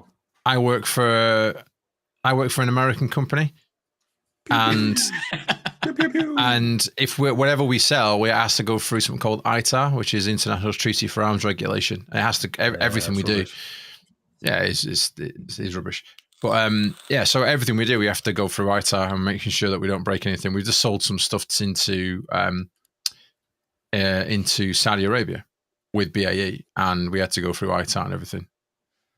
So yeah. I mean, there's a lot of countries that don't like ITAR because when that country goes into a conflict, and let's say the US are supporting the conflicting country, they can say you now can't use that technology. So people don't want to be restrained by that. So they like to look for technology which is ITAR free, so i.e. US free. But that's a contradiction, because the US have some really good equipment. Of course they do. But if you can get an equivalent which is non-ITAR, then it's a really good selling point. And that's what France does quite well. Anyway, there you go. We shouldn't be talking about this online. No, anyway. Possibly not, no. Boring Back stuff. to women's rights. Yeah. Oh, Jimmy Savile. Was he dodgy? No. Well, we're going to do strikes first. Strikes, are they right and wrong? So this could be interesting conversation, because we got French Dave and we got Rob, who was an ex-fireman who was striked twice. I think you said earlier, Rob. Yeah. Two times. Oh, what's he called from Have I Got News for You? Been on it for years. I'm going saw a comment. He did a comment the other day, but he was right, to be fair. He said the problem is now. He said the government and the people who are striking don't know how to do it and what they're doing. So it was years ago, the government would say no. People would strike it, go, right, we want 20%. Government would go, no. They'll strike again and go, right, we want 15%. The government would go, right, we'll give you 8%. Great, yeah, okay, everyone back to work. Fantastic. Right. Whereas now, everyone's going, we don't know what we want, but we've got to strike. And the government are going, no, we're not giving you fuck all because you don't know what you want. See, that's the thing I need explaining to me is the strikes. I don't understand it, because everywhere I Google and all that, I'm not for them. I'm not against them. I don't understand it enough to get involved in it. It's just I agree with them. I agree with striking. It's a way for the people to say. But I feel a little bit like a train driver, for instance, that's on 60 grand a year, and it's like they always put on conditions, and when you look at it, it's like corner office, room right. view, so if you we'll take the train drivers. I'm not an expert on train drivers by any means. So the train drivers are on a lot of money. Don't get me wrong, they're on a decent wedge. But they weren't the ones on strike originally. It's the other people who are on strike. So your cleaners and all that, right? So they're all people supporting. Everybody else, right? The guards. They're all under one umbrella. Now the condition changes, right? So bearing in mind public money with the trains. I'll take the trains for an example. They were given shitloads of money in lockdown but they used it as profits and they gave it dividends out. They didn't give it to the people who were working. So obviously with your gas, electric and everybody's standard of living is shite and all that, prices go up. And they put if you go on the trains, the prices go up every year, don't they? And they make more and more profit. So but the people at the bottom, and I'll go back to firefighters later, have had no pay rises. So they're saying they want 10%. They want an inflation. They want to keep up with prices. So that's 10 or 11%. They're saying we're going to give you 5. So basically you're losing 5% straight away. It's not the train drivers, don't get me wrong, straight. But the thing that they're doing with the train drivers is the conditions. So they're changing with them from having 2 people on a train to 1. So there's a danger thing. There's a lot of conditions with it. They want to get rid of ticket offices. So get everything online. That's fantastic. If it works, it doesn't work. If you have a problem, there's nobody there to solve it. So then where do you go with that? And they're fighting for all those conditions. Now, the firefighters, obviously I've just finished. Did you just say firefighters then? Firefighters, mate. I thought you said fighter fires then. No, firefighters. No, so, for example, I can speak more about that is when the banking crash happened in 2008, we had no pay rises from 2008 until 2018. Nothing. Zero. Yep. Absolutely nothing. So prices went up, our wages went down. So it's all going. It's like everybody else. I'm not saying nobody else has been through that. However, a plumber can put his prices up if he wants. I can't put mine up. So you carry on. And you get to where we were with lockdown. We do a bit more with lockdown than other people do, whatever. Still no money, and you get onto everything else, all the other crises. So when I left, we were technically £6,000 down on where we should have been. Right? So when I left, I was on £32,000 a year. £14 an hour I was on. You can get more at Lidl. So that's where you are, 32. They offered us 2%. Inflation's 11. So straight away, you're losing 9%. You put your pension up, you've got to work longer. All these little things count. National insurance has gone up, blah, blah. I didn't realise you were on that little. I thought, Exactly. You see, this is the thing, right? Everybody thinks you're on 70, 80,000, 60, 70, 80,000 pounds. We're on 32 grand a year. I mean, I looked in and that's a different story. But the basic firefight is on £32,000 a year, right? That's not even with the shift allowance. That's just 32 grand. We don't get shift allowance. It's not even built in. So if you put other companies will give you 25% for working Saturday, Sunday, bank holidays, shift allowance. So put that on. Well, you're getting up there, aren't you? Getting up. No.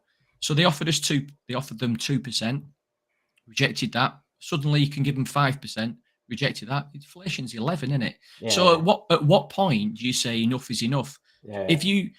We over the last couple of years, we got like a 1% pay rise a couple of years at a time. And people's like, we shouldn't accept it, refuse it. And they're like, no, there's a bigger battle coming. And obviously it was coming. People could foresee stuff. It's in a no, like Ian Hislop was saying, like the nurses want 19, right? Then that's never going to happen. No. Right? So what you do is you come to the negotiating table and you make up and you go, tell you what, we'll give you 12%, which is inflation, for example. And everyone go, yeah, we'll have that. You meet in the middle. But they're saying no because they know that if they give the nurses 12%, they have to give everybody else 12%, right? But the cost, right? I'll give you an example. If you give the NHS 12, I think it's 12%. In fact, I think they said if it's 19%, it's 24 billion a year, right? So, in fact, it might be a little 20. So call it 20 billion. They gave 37 to the mates in PPE. Track and trace, right? So give 20 billion out. Give 20 billion to the nurses. How much comes back in tax?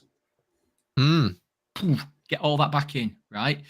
And then you've got to give all other public sector workers similar amounts, we'll say. So you put everybody in, we'll lump it in, we'll say it's 50 billion a year. Give them 50 billion, I bet 30 billion comes back in tax. You give 20 billion to some billionaires, nothing's coming back. Oh, a load of shit that don't work. You start coming back, people will want to join the job because all of a sudden they say, hello, I'm a nurse and I'm on 35 grand a year. Or I can go and stack a shelf for 35 grand, but 20 grand or whatever it is. So you make it more attractive and the more people come in. But the strike thing is people just come to the end of it and go, I'll give you an example. If my missus didn't work and I was still working now, I'd have to go to a food bank with a mortgage, a car, etc., etc. I was coming out with, because I was paying 15% into my pension. I was coming out with 1,800 quid a month. So do the math on that. One person, right? If it's two of you working, it's a bit more manageable. I get that. But some people don't, and they've got 2 or 3 children. So they go to food banks, and is that right? No. And so then they go, well, if you don't like it, move. So then you'd leave, and the turnover's massive, and that's what's happened in the NHS. There's nobody in. Nobody wants to do it anymore. So they go become bank nurses on a lot of money. Well, and the big drive behind it is pensions. And it's to stay civil. The civil service is all about the pension, but the pension's there anymore. An added point I just want in there. They want to have that high turnover because what they do to the new staff, they say, now you're going to be working for until you're 67 or 70 or whatever it is in whatever country you're from. Okay, if you Rob, you're coming to the end of your that's fine. You're going to work until you're 63 or whatever the retirement age is, and depending on what your profession is. But the new people coming in, they have to work more, and they're going to have less.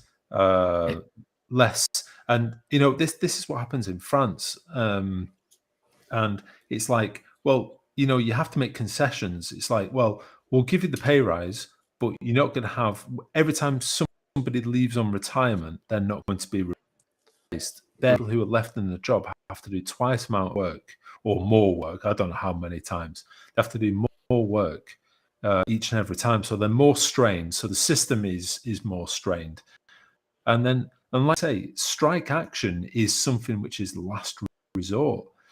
These people can't take it anymore. And what they've got to do is they've got to go on strike, because that's their only way. Because let's say, from what I've been reading with like the nurse strike action in the UK at the moment, is they've been going through this for absolute years. They've tried to get the government to the negotiation table, because nobody else can negotiate for the nurses apart from the government. You've got to talk straight to the government, because they are their main employers. So they're not coming to the negotiation table. They're saying we're not going to negotiate. So what's your course of action if the government is not even coming to the negotiating table?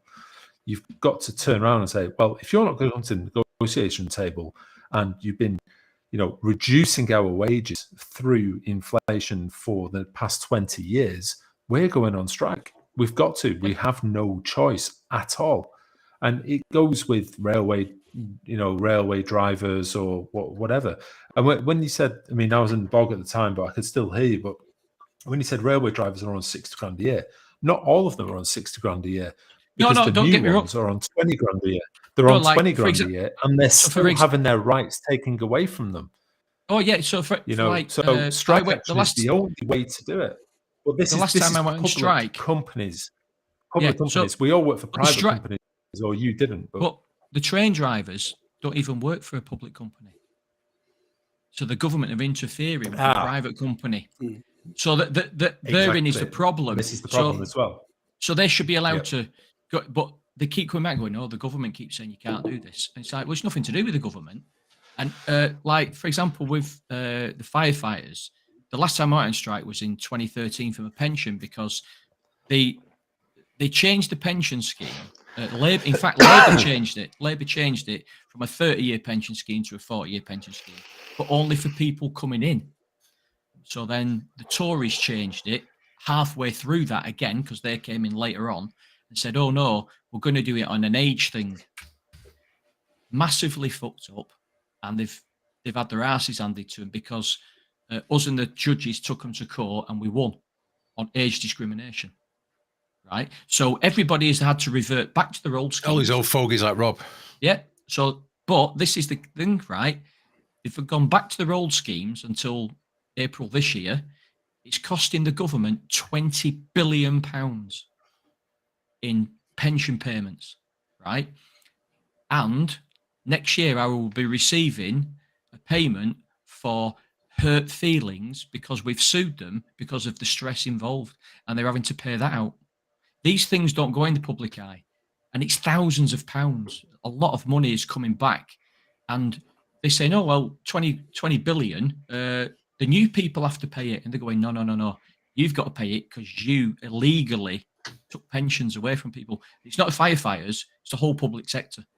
20 billion in the pot. So if you think about it, they're on about 20 billion for the rise for the nurses. 20 billion in pensions. Is nothing.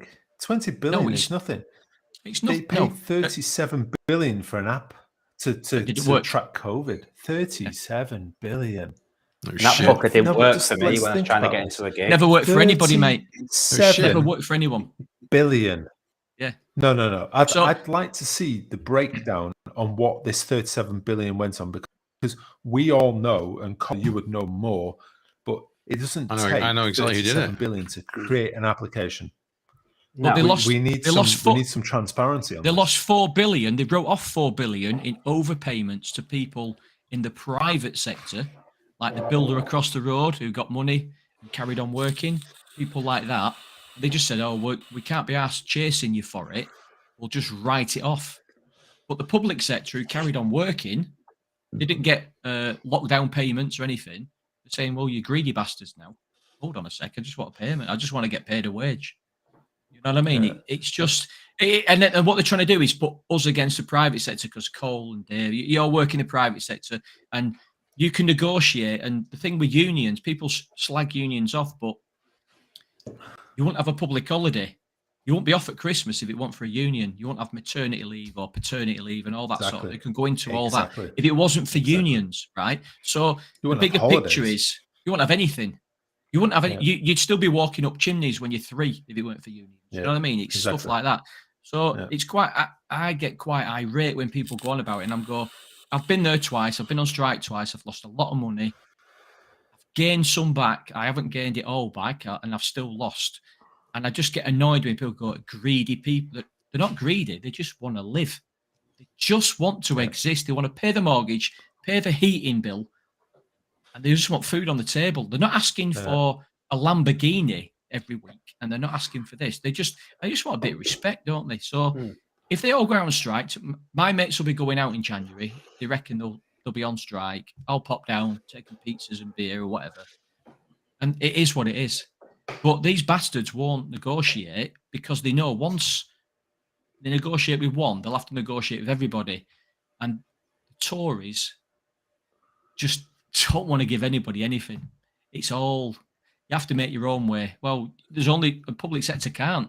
You can't do anything but take away your labour. And that's me done. No, I mean, and end of the day as well, I mean, it comes down to privatisation because the like you say, you know, if it's a private company, the government shouldn't get involved, but they do. But end of the day, privatisation was just filling the pockets of these people rather than, you know, to run a country, because if people can get to work, then the country can make money, and that means the people can pay taxes. They don't give a fucking shit about that. People will pay their taxes, and you will pay through the nose to actually get to work as well.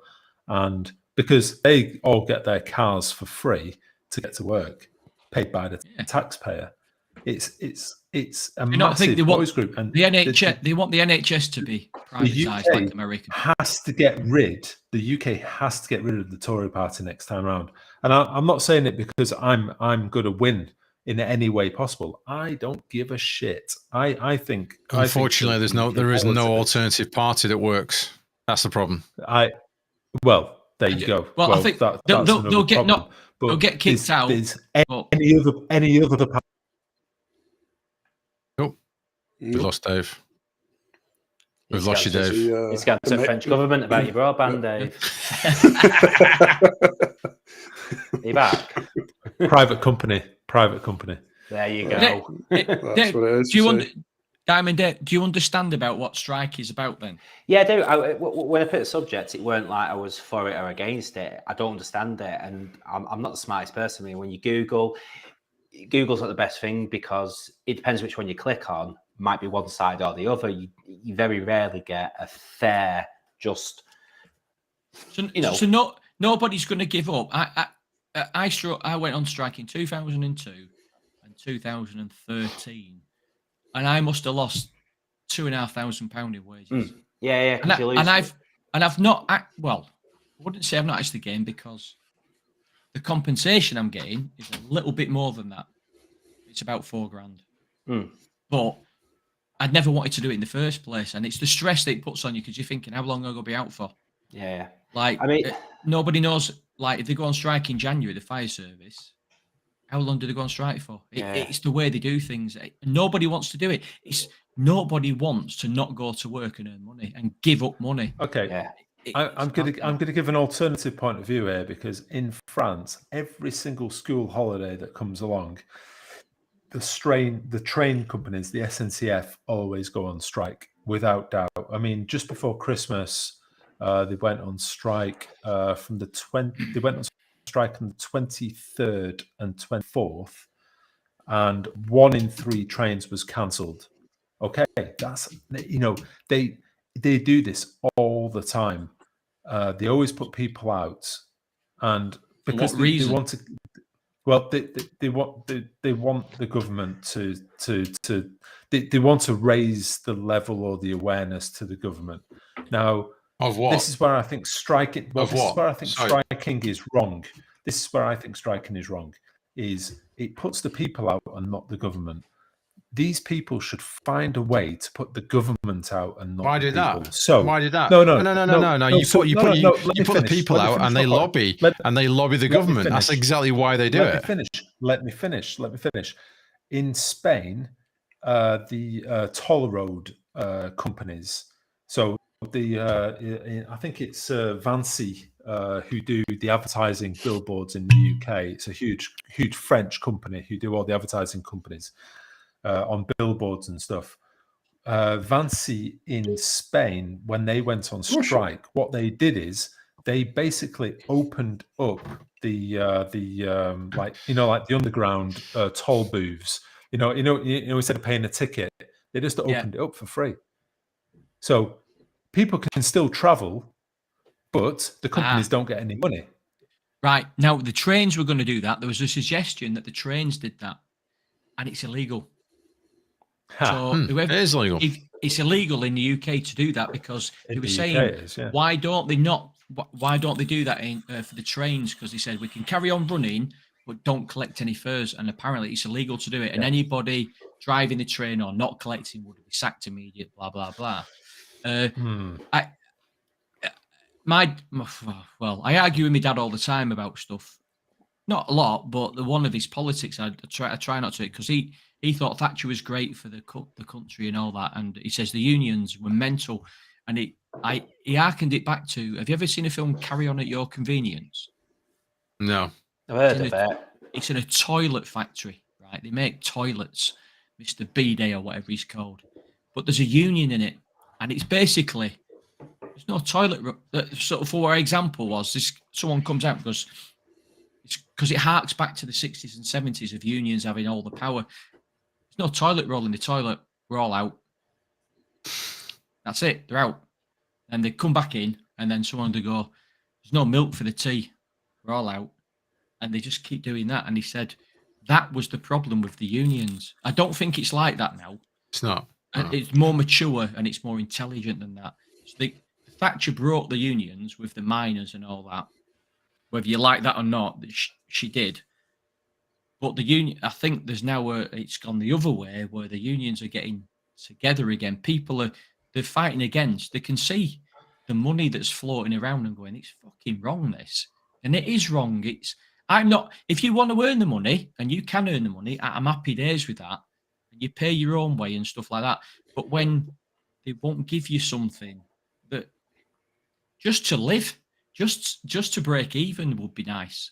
I think that's when you go, I've had enough. I'm stopping now. Where I used to work years ago, where my house is built on now, I used to work there just picking, packing, that sort of thing.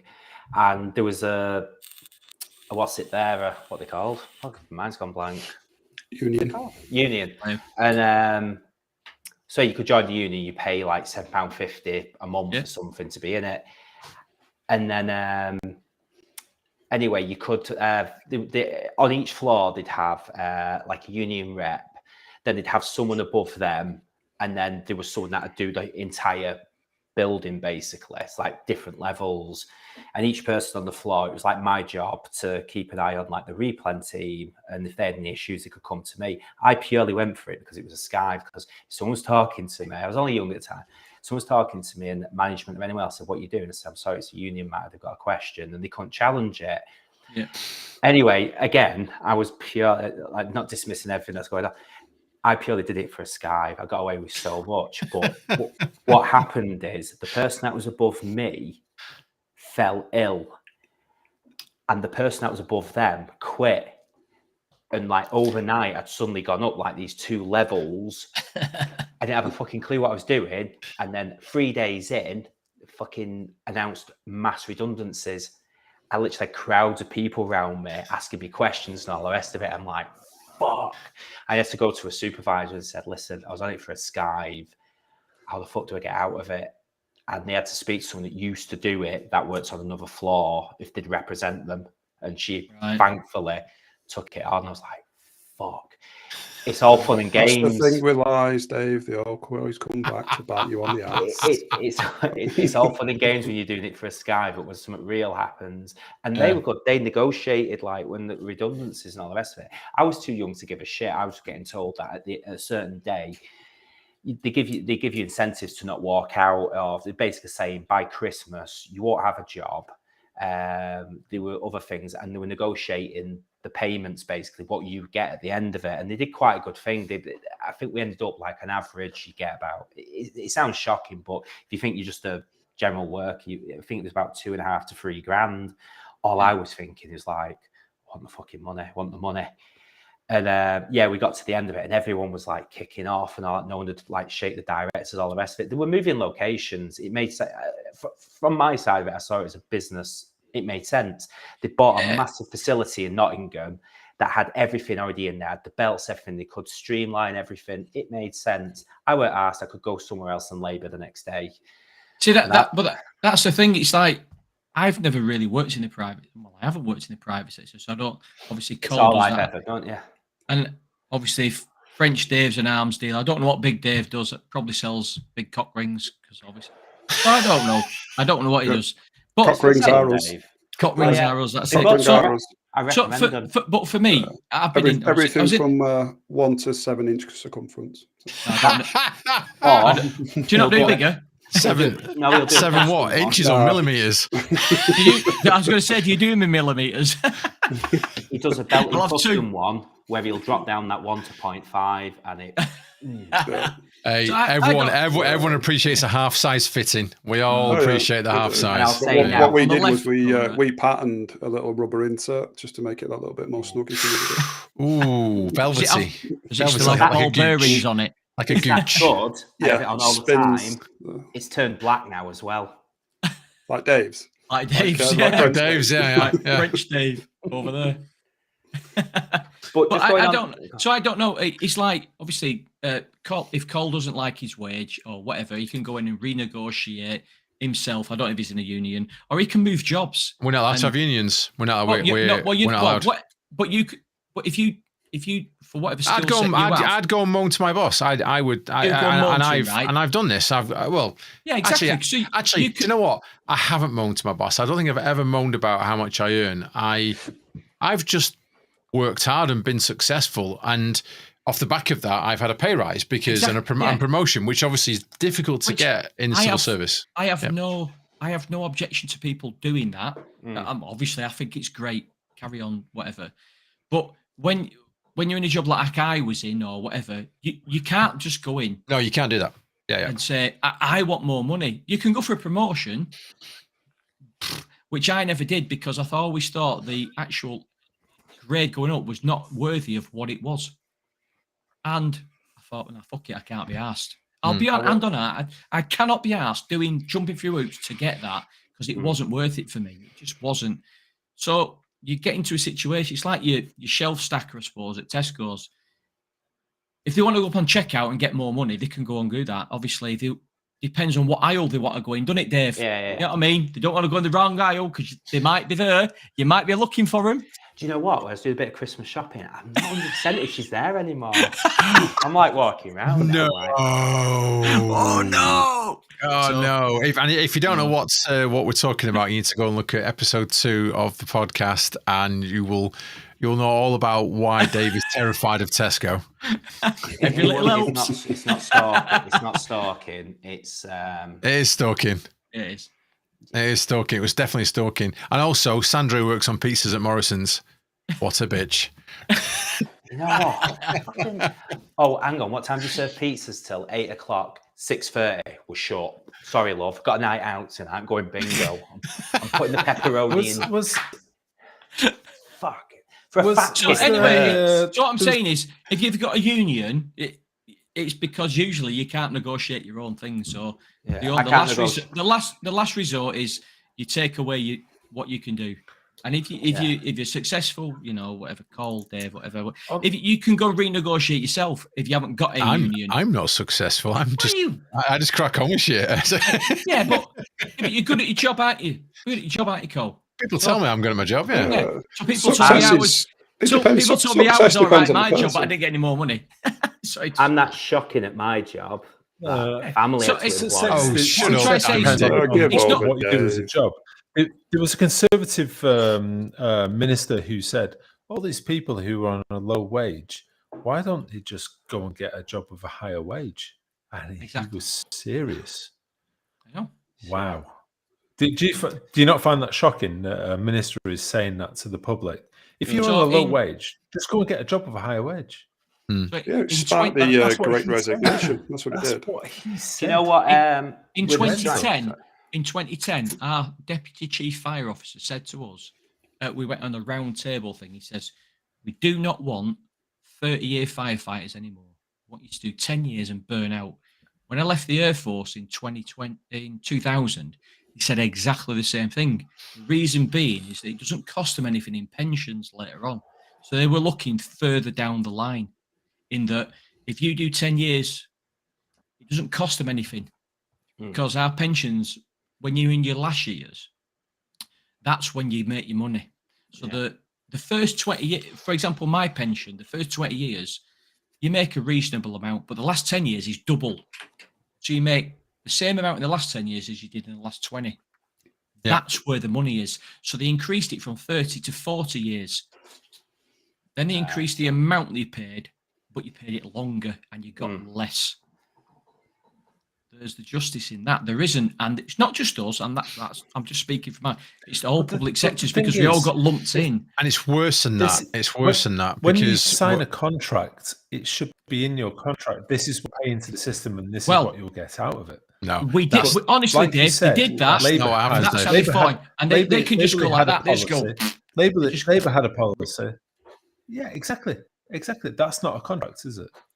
No, in fact, what you just said and what I was about to say are related. So what I've seen and what I've found is that so we do a lot. I mean, I've worked with HMRC for ages, right, doing different things. I've not worked directly with them for a few years, but what had happened is they would an outsourced organization, so like this is Capgemini. So Capgemini would win a contract, like an IT contract, and they would come and they would take HMRC's people and do something called 2P, which basically means bring them in into their organization. And what, as part of 2P, what you're meant to do. Yeah. But it's not secondment, because secondment means that secondment temporary. This is a 2P. So a 2P means that they would take the employees on and they'd take them on with their contract and rights as civil servants, right? And so they would be treated like civil servants, but they'd be paid for by, in this example is Capgemini, but there's loads of other organizations in the UK that do it. And then they run. They have the contract for 5 or 6 years, and then they pass the contract on to somebody else because they've lost it, because someone else is cheaper or will do a better job, and they then 2P'd again. Now, what happens is it gets watered down every time they move from one provider to another provider. Oh yeah, we're not going to take that. We're not going to take those things on. So we've won the deal, but we're not going to take those people on because their contracts it's just too much, and so they can't not take them on, but they can negotiate what they take on as rights and what they take on as contractual obligation. And that's how it happens, that it gets watered down. So they get to the point, if 15 years of 3 or 4 different providers have come in, they're basically, they might as well just leave, take not their full pension, but take a pension and go and work in private sector and get a shitload more money and make up the difference anyway. And that's what most people do these days. They will then leave and actually work for Capgemini as a private individual rather than a public individual, and do it that way instead. Because then, in a way, they get paid more, but they have even less rights. Where they could fire them next day if they wanted to. So it's slavery. It is. BA did it. BA did it with their pension schemes, didn't they? Where they had a lot of staff on the old pension scheme, and they got to a point when they went, right, they started to hire new people on new pension schemes, which is longer, whatever. And then they went, oh, we're going to make you all redundant now. But if you don't want to be redundant, you can go on the new scheme. They're like, well, why would I do that? Because I get that amount of money. And it's like, oh, off then, see you later. And then they go off and they go and work for EasyJet instead. But they just needed to get them the final even I found it. I don't know who thought it up. The final salary pension scheme is an absolute screwball idea. It is. In theory, it's good. However, the abuse of the system along the way is unbelievable because. Well, that depends on the labour laws. Well, no, because that would never happen in France because it's almost impossible to fire somebody unless they are incompetent. It's not to do with that, job. Dave. I abused the final salary pension scheme at the end. I got my in and abused it for the last year and earned a lot more money to retire. Right, but I was one person. Can you imagine thousands of people doing that? Right, it's unsustainable. You can't do it. So they changed it to an average salary pension scheme for the whole of the public sector, which is fine. As long as you do it for the people joining, not the people who are halfway through. Not the people who are halfway through, yeah, exactly. Because they've made plans. So I'll give you an example. When they did it with the firefighter pension scheme, they went through this is why they've lost the case. It's because they brought a case up against them and they said, this guy has done so many years and now you've doubled his years he's got to do.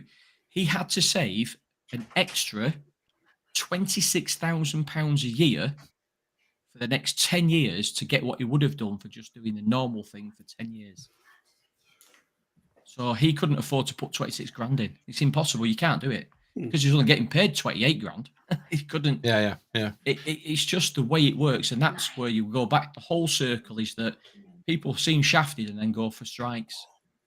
That's where now they brought out, obviously, the auto enrollment. So it's not for our generation in a sense. It's for the generations below us.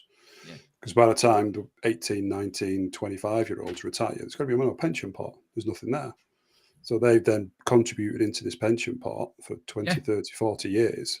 Well, hopefully then 40, 50 years. So then by the time they retire, they've got a pension. They don't have to rely on the state pension. Exactly. But did you know that the last budget that they brought out in the small print at the bottom was a review of the state pension age yet again. Yeah, again. they will do. So and it'll keep on getting slightly older and slightly older. Kicking the can. So it's 67, I think, for males now. So I'll be 67, 68. It's going to go to 70, at least 70, right? Yeah, it will. And I'm not being funny. Sorry, Rob, to interrupt, but what happened was, correct, don't know the exact figures, but I think it was around the mid-1990s, early to mid-90s, they estimated the population of where we're going to be in 2010, 2020, etc. And there was way off. So what they've done is they've not put all the money that should be going into the pension pot wasn't going into the pension pot. It's being spent elsewhere. So what they've done is then they've realised they're going to actually, shit, by the time 2020 comes, we've got to have an extra 5 billion people wanting to take pensions. Ponzi scheme. Yeah, so what have we got to do? And COVID's fucked them over because a lot of people in the 50s have retired early. Yeah. They've just gone, they've been made furlough. I know what, I'm going to retire.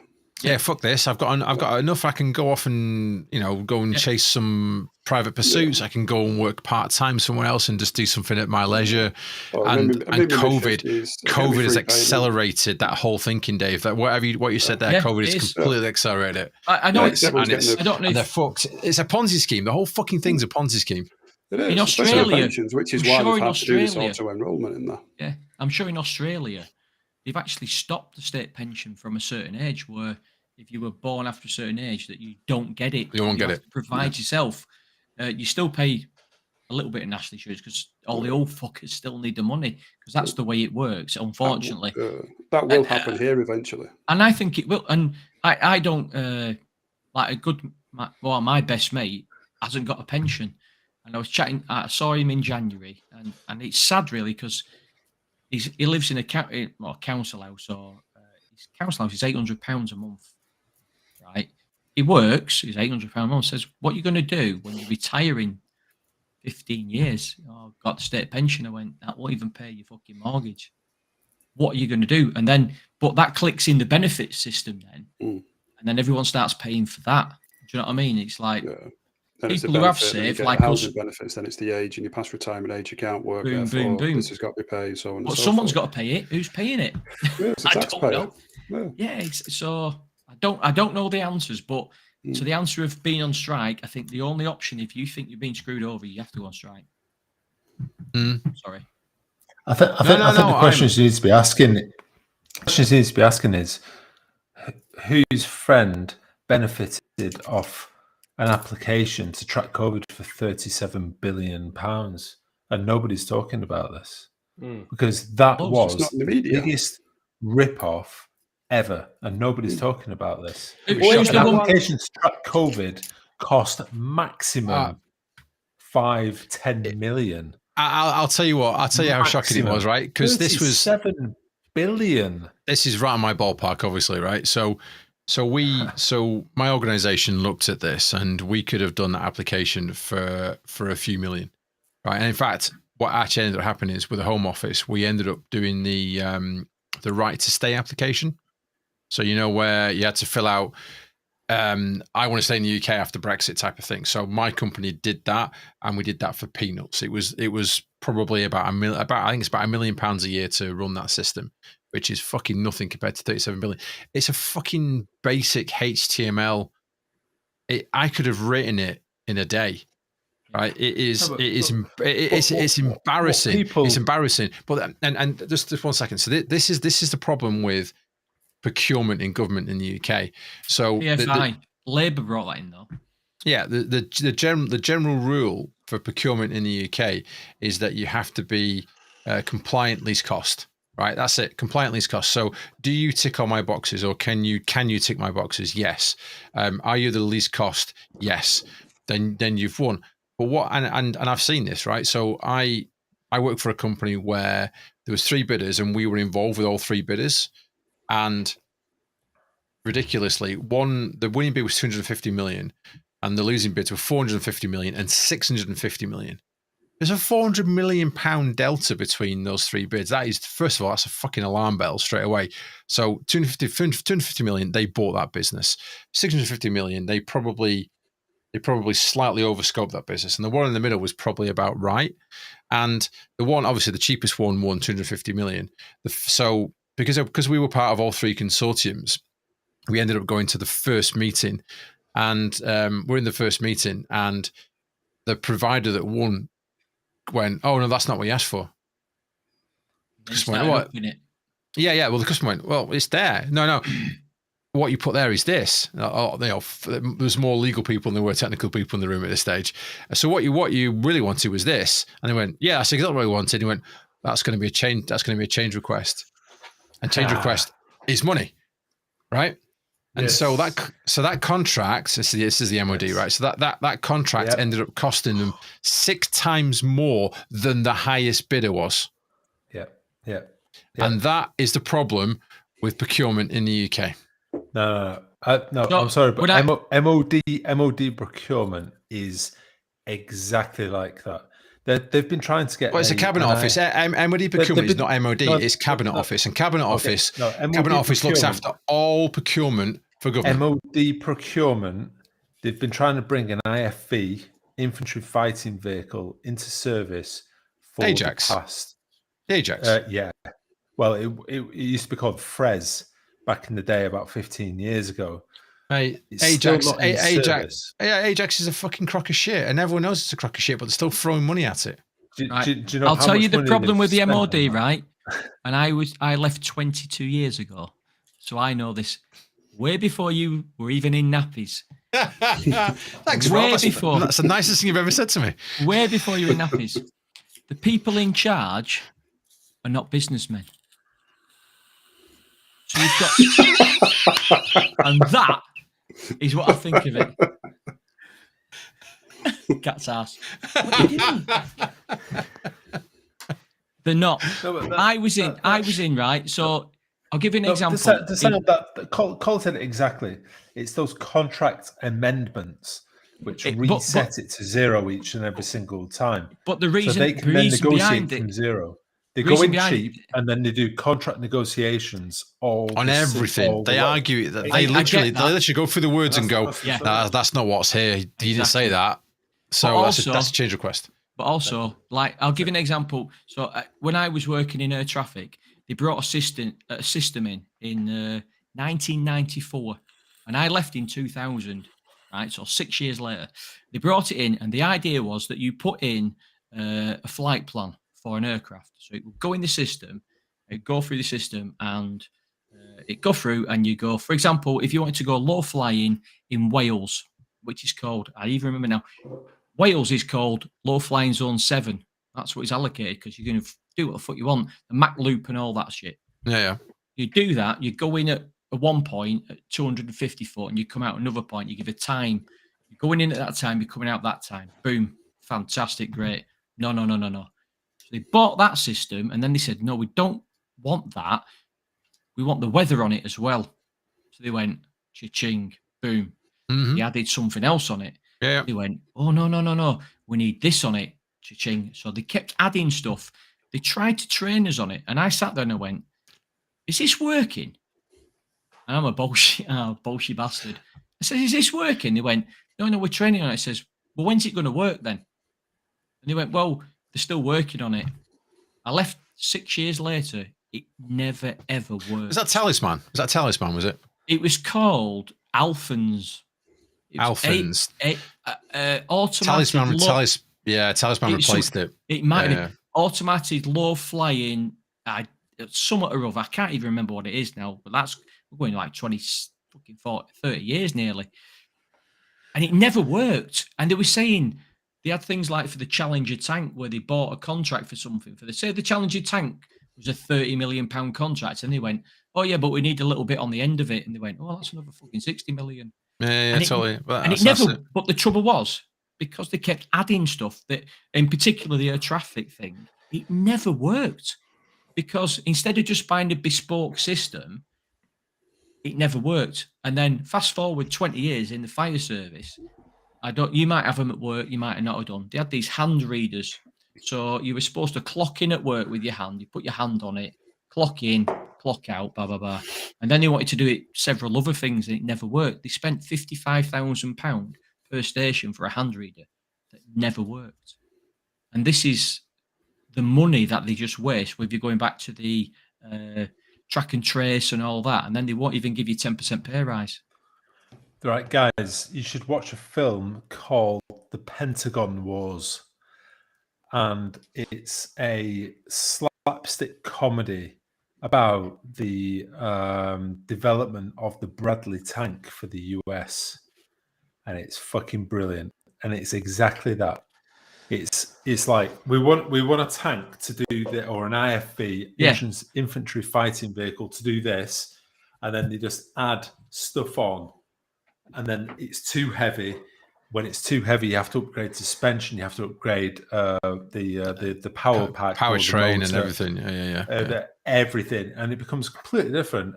But they do it over time. They don't do it from birth, and it just becomes unacceptable. And this is what Ajax has come to today, because the British Army want things bespoke. The Army's being sued, you know. The Army's being sued. So there was squaddies. Wars. There's squaddies. So the Ajax is meant to be the next fighting vehicle, APC for the UK.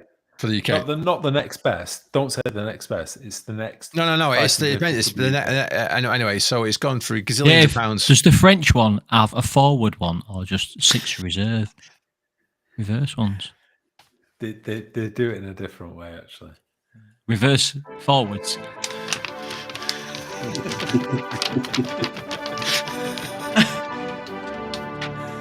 That's it. Okay, stop. I give up. I'll go for a pee anyway.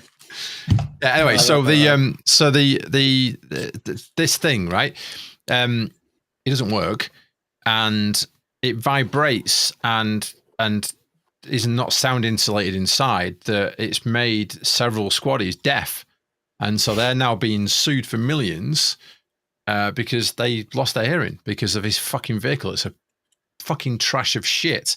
And this is I think it's GD. I think Ajax is GD, General Dynamics. The vehicle is GD, yes. Yeah, and they continue to throw money at us. They're literally throwing money at a turd, and it's just like. So can I give what it is?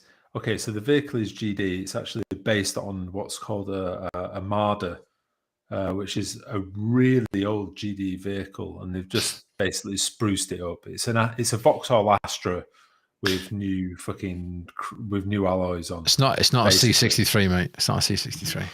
Anyway, even without a front end. So they decided to take a weapon system called the 40 CT, which is a really good caliber when fighting future threats and armor and stuff like that. And there's a company, a company which the UK, it's a joint venture company called CT International that the UK and France used to work for, yeah. And they had a joint venture company, and both governments put a shitload of money in to develop a new caliber system which could then defeat future armor of an adversary. Okay, and it does do that. It does exactly what it says in the tin. They have delivered. Now, what happened in the UK, because in the UK they love to have competitions, the UK said, well, we're going to take the cannon, but we're not going to take any of the other things that drive the turret system. So we're going to put that out to competition. Now, you had Lockheed Martin that came in, who are known for making aeroplanes.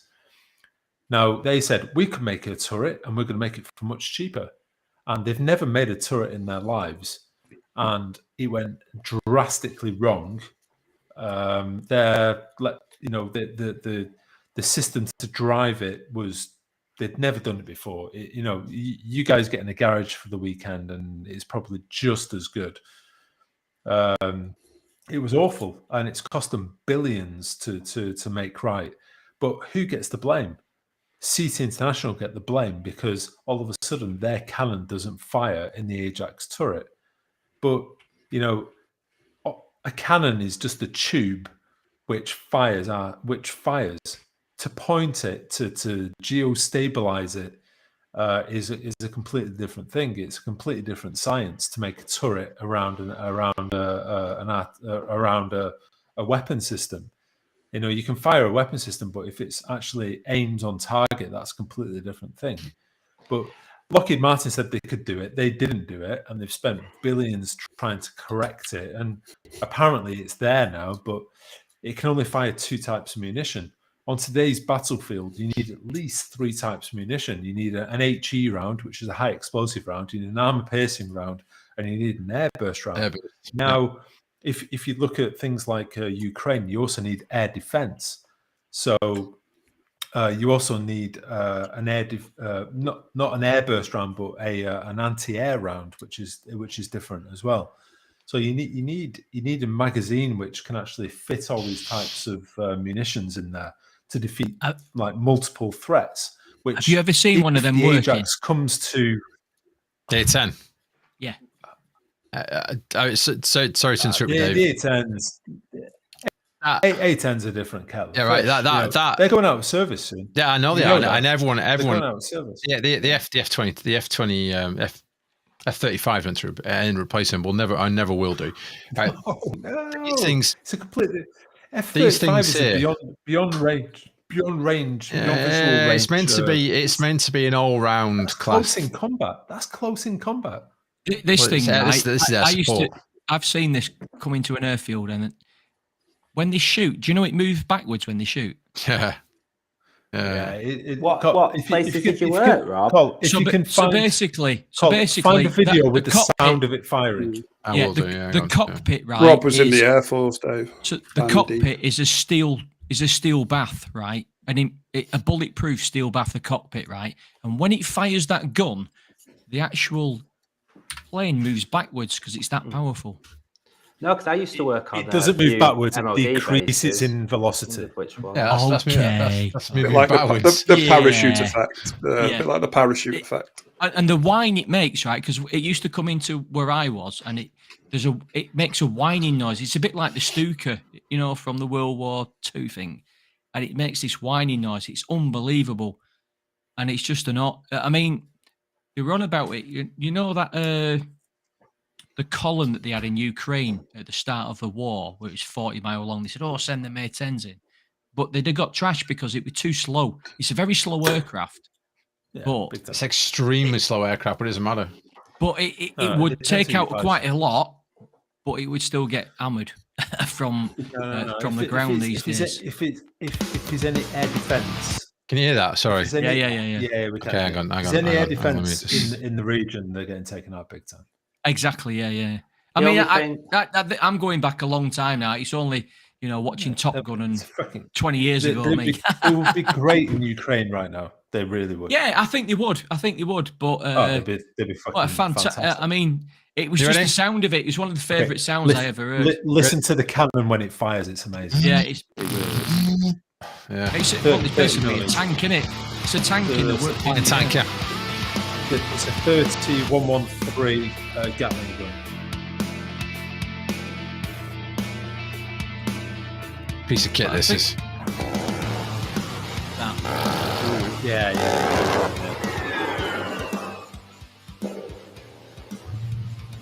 That boom noise at the end, I just love it.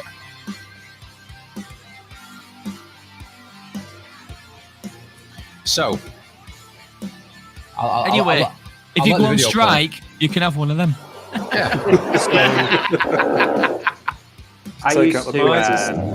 My company makes a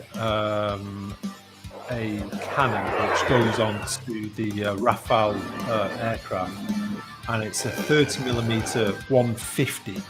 So that's a 30-113. So 113 is actually the length of the caliber behind.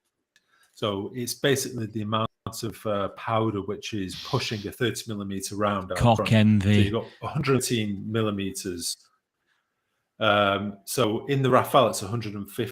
So you've got more powder. So it actually is that what the mils mean then on like speed? ammunition? Yeah. Is how much behind, not the like. Depends what type of system you're talking about. Yeah, depends what type of system you're talking so about. if it's a gun, 30 so if you have a rifle, it's 7.62. It's like that, 30, and then it's 5.56. It's like that. Right. Okay. Yeah. Exactly. So you're talking the girth of the round. So 5.56, 5.5. We're back to the urinal now, aren't we? 5.56 millimeters. Yeah. Or 5.56 millimeters. Or 7.62 millimeters. Cock rings arrows. Or 30 millimeters. It depends on the A10. But then you've got you take it around the other one, and you've got length of the round, which is depending on the aerodynamics of the round will be different, because when it feeds in, it doesn't really matter because it feeds into the thing. But it's actually the cartridge behind it, it's propellant actually pushing that round out. So the 7.62 of, let's say, the AK-47, it's a 7.62 by 39. My name's French Dave. So you've got 3.9 centimeters. 4 hours next time I see you. So you've got 3.9 centimeters of cartridge, but the 7.62 of a NATO round is 54. 5.4 selling ammunition is like making love to a beautiful woman. Well, I used to do ammunition, so this is why I know. Fuck her, then you kill her. Like Grand Theft Auto. So back to women's rights. The more power you have behind it, you're going to push it out a further length. The more you've got behind it, Dave, you push out. Yeah. You got behind the it, A10, push out. The A10 has 11.3 centimeters of powder behind it. Okay.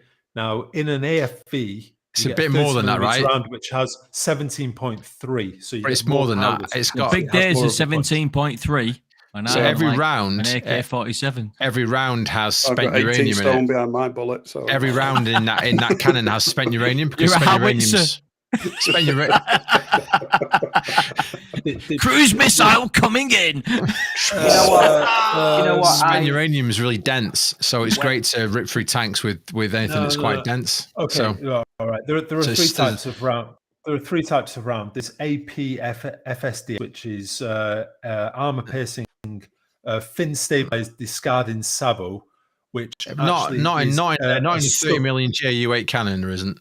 No. For those that are listening, the ammo podcast will start on Tuesdays at 7. Just after Dave's car. Exactly. It will actually have a core which is of depleted uranium. Yeah, that's exactly what's inside it. Now, in that case, you actually best off with an HEI round, which is high explosive incendiary. So.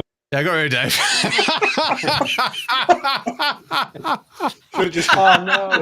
Should have just muted him and seen how long he carried on for. I was just going to do that as well, but can we do something a bit lighter now, please? Yeah, I know. It's like a palate cleanse. I've got a joke. Go for it. Go. I'll bring him back. He's done. Shut up, Dave. I'm going to show it.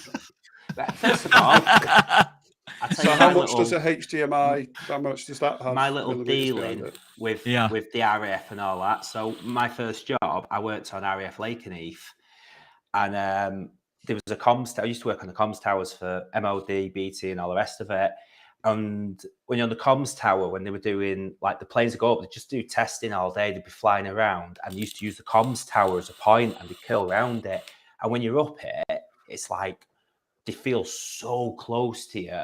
And they're probably still 100, go a few 100 mile back or what? Not 100 mile out. 100 miles? How big it fucking planes? A couple of 100 feet, sorry. And but God, it was like you could see everything on them and that. It was just like, it was absolutely insane. Like, it's obviously all like fully loaded with all shit on it. Did a Top Gun thing where they went like past you, like and waved? And No. Has anybody seen Maverick? No, I've not seen it yet. Keep me watching, but I've not seen it. I have. Fucking hell. What do you think, Cole? Loved it. What do you think? Absolutely brilliant. Right. So I tried to describe to someone today. When the guy who sold me car to, I'll go back to that later on. His dad must be the same age as me. And I said, as he seen it, he went, "Oh yeah." He said it's of an age, innit? I said it's just like it's Top Gun porn for me. It's the perfect sequel. I thought it was brilliant. The guys, I don't know what you think about Tom Cruise, and I don't know. I love Tom Cruise. I really like Tom Cruise as a film star.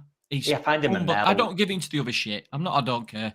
But as a film star, unbelievable. Yeah, and the stuff that they did in that was all real. It's none of it's CGI, and it's like I watched it in the IMAX at 9 o'clock in the morning on the first day, and I was sat there and I started crying at the end of it. At the start of it, sorry, you know when they put the first bit on, I was like, this is like 1986 all over again. I've not seen the first one yet, mate. So oh my god! What's wrong with you? Get in the bath. Should we get the palate cleanser on and get in the bath? Palate cleanser joke. Right. No. We'll have that in a minute. Right. So you tomorrow, Mr. Moran, are going to go and watch Top Gun 1. And then 2. It is all right. It's slightly aged. Yeah, I don't. But Top Gun 2 was on the plane when I was going Vegas, but I watched. No. You can't watch 2 without watching 1.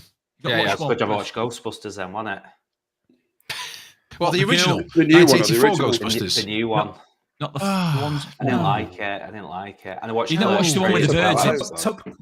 Top Gun 1 was what, an F-15 Tomcat. 14. F-14. Yeah, it was fucking hell. It was 14. Yeah, of course. And Top Gun 2 was what? It was the F-18. Yeah. F-18s. Yeah.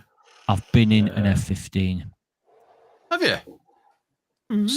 I've sat in one. I've been in an F-50. I've flown in a Harrier though. It was. Have you been in a Harrier? Yeah. Too. I've flown. What's it like? You're rear, were you? You're rear in a Harrier. Nice. Yes. What is it like? Just like did they do all the? Right. I'm not bullshitting you now. This is how it happened. Don't lie to me. Tell me the truth, Rob. I nagged. They have a trainer. They have a 2-seater plane for training. I nagged the pilot for a year to get a flight. And one day I'm sat in my dressing gown watching fucking porn at home in the room on my base. My mate comes in, my roommate, and goes, "Oh, you got a flight?" I went, "Yeah, fuck off." No one gets a flight. Was going to do then while he's watching porn. No one gets a flight. No one. Yeah, well, yeah. No one gets a flight. Go and get medical. Went down, got in the back of it, and we went up flying, and they have what's called a TRA, a training area, and you can do what you want in them because they've got certain levels like 5,000 to 50,000 feet. So he says, right, we'll fly this around. He says, I'll do a barrel roll. I went, all right, okay. So you got all the G suit on and everything. Right, thanks for that. He says, we'll do a loop the loop. I went, right, okay. He says, right, now it's your go. I went, you are. He says, right, you do it now. I went, what? He went, do barrel roll. So, because it's 2 stick, because it's a trainer. So I'm sat in the back like, what the fuck's this? So barrel rolled it. And honest, don't do flight sim because if you do that, it fucking goes like this. So you just touch it. Yeah. It's just like a rock around. Yeah. Just touch it and it fucking rolls. And then he said, right, do a loop the loop. So then you fucking loop the loop it. So he says, right, what we're going to do, we're going to go to the Mona Dam, which is the Dam Busters, the film. And we're going to do a bombing run on the Dam Busters. Yes. Right, okay, because it was only down the road, literally. So we went there and he went, oh, we can't do that because there's a royal flight coming in. I was like, fucker. So you're not allowed to go within a certain distance of the Queen. You can't do that because she was coming over to Germany. So he says, right, well, what we'll do is do a bombing run. See your family. Yeah, family, you know what I mean? So we went to a bombing range and he says, oh, it's full, can't go in there. Party full. Went back to the airfield and then because the Harrier can hover in that, you can do all the short takeoffs. I wasn't allowed to do that because that's fucking complicated. Yeah, it's complicated. Yeah. So I just sat in the back going, oh, it's very nice, very nice. But from doing the loop to the Mona Dam, which was 15-minute flight, you let me fly it all the way. Wow. So that is in the Air Force, that's because loads of my mates who were on tornado squadrons got to do the speed of sound because if you go in a tornado, they can get the speed of sound in a tornado. Yeah. So they did that. And I went, yeah, but I got to do loop-the-loop barrel roll and fly for 20 minutes. Did you do it? And I went, oh, no. I know word of a lie. This is what they do. They sit in the front because the fucking Harrier people are the best in the world. They put the joystick between the knees and they have the map. This is back in the day, like on the leg. Yeah. So they're just like looking at it and they're just moving it with the fucking knees like that as they do it. Fucking awesome. Best pilots in the world. Do you know what? Do you know what? That's my claim to fame. When I was at Tameside College and I went to Blackpool in a Renault 5 Turbo at lunchtime and back, I rolled a spliff while driving with my knees, and it's probably the same thing. Well, I'll give you a better one than that. I flew from Shrewsbury to Blackpool in a Wessex up the coast to look at the illuminations. Here's one for you then. This will blow your mind. So I was on, again, RAF Lakenheath, and it's an American base, it's all American people on there. They've got like a supermarket thing on there. Yes, it's called the PX or the MX. I can't remember, but we went in there and everything was so cheap. And I put a load of tobacco, cigarettes, and everything else and got to the till. And they said, "You don't have a civilian card." And I had to put it all back. Do you not have a mate with you? They could just pass it off onto his. No, because the job we was doing, because you get like, if you're working on it for so long, we'd only go because we just do maintenance, you check the lights, check the panels and go. So we'd only do like 2 or 3 days on it. Apparently to get anything where you could eat on site and all the rest of it, you could eat at like a main canteen, but to go to like, they had like a bowling alley and all the rest of it, to get into them, you had to be like in contract for like, so you're going to be working on the base for the next 2 to 3 months or whatever. You got access to other things, but because we'd be going up there and then we'd go to another base and do other stuff, never got access to any of that. The only thing we ever got was if you got friendly with the people, because you have people following you around everywhere, like in the rooms, you could ask them if they go to a vending machine, or say if you're hungry, you go to a vending machine. Hello, Larry. Is Larry? Should we have the cleansing jokes for the next? Go on, give Larry the cleansing joke. So I was, it's not really a joke, but anyway, the other night I was gaming online and his headset started getting low. So he's like, I'm just gonna have to nip upstairs and get the little USB thing. It's in his daughter's room. Goes in there and finds his daughter pleasuring herself with a cucumber. You can hear him going absolutely fucking ape shit. He's going, for fuck's sake, Stacey, I was going to eat that later. Now it's going to taste like fucking cucumber.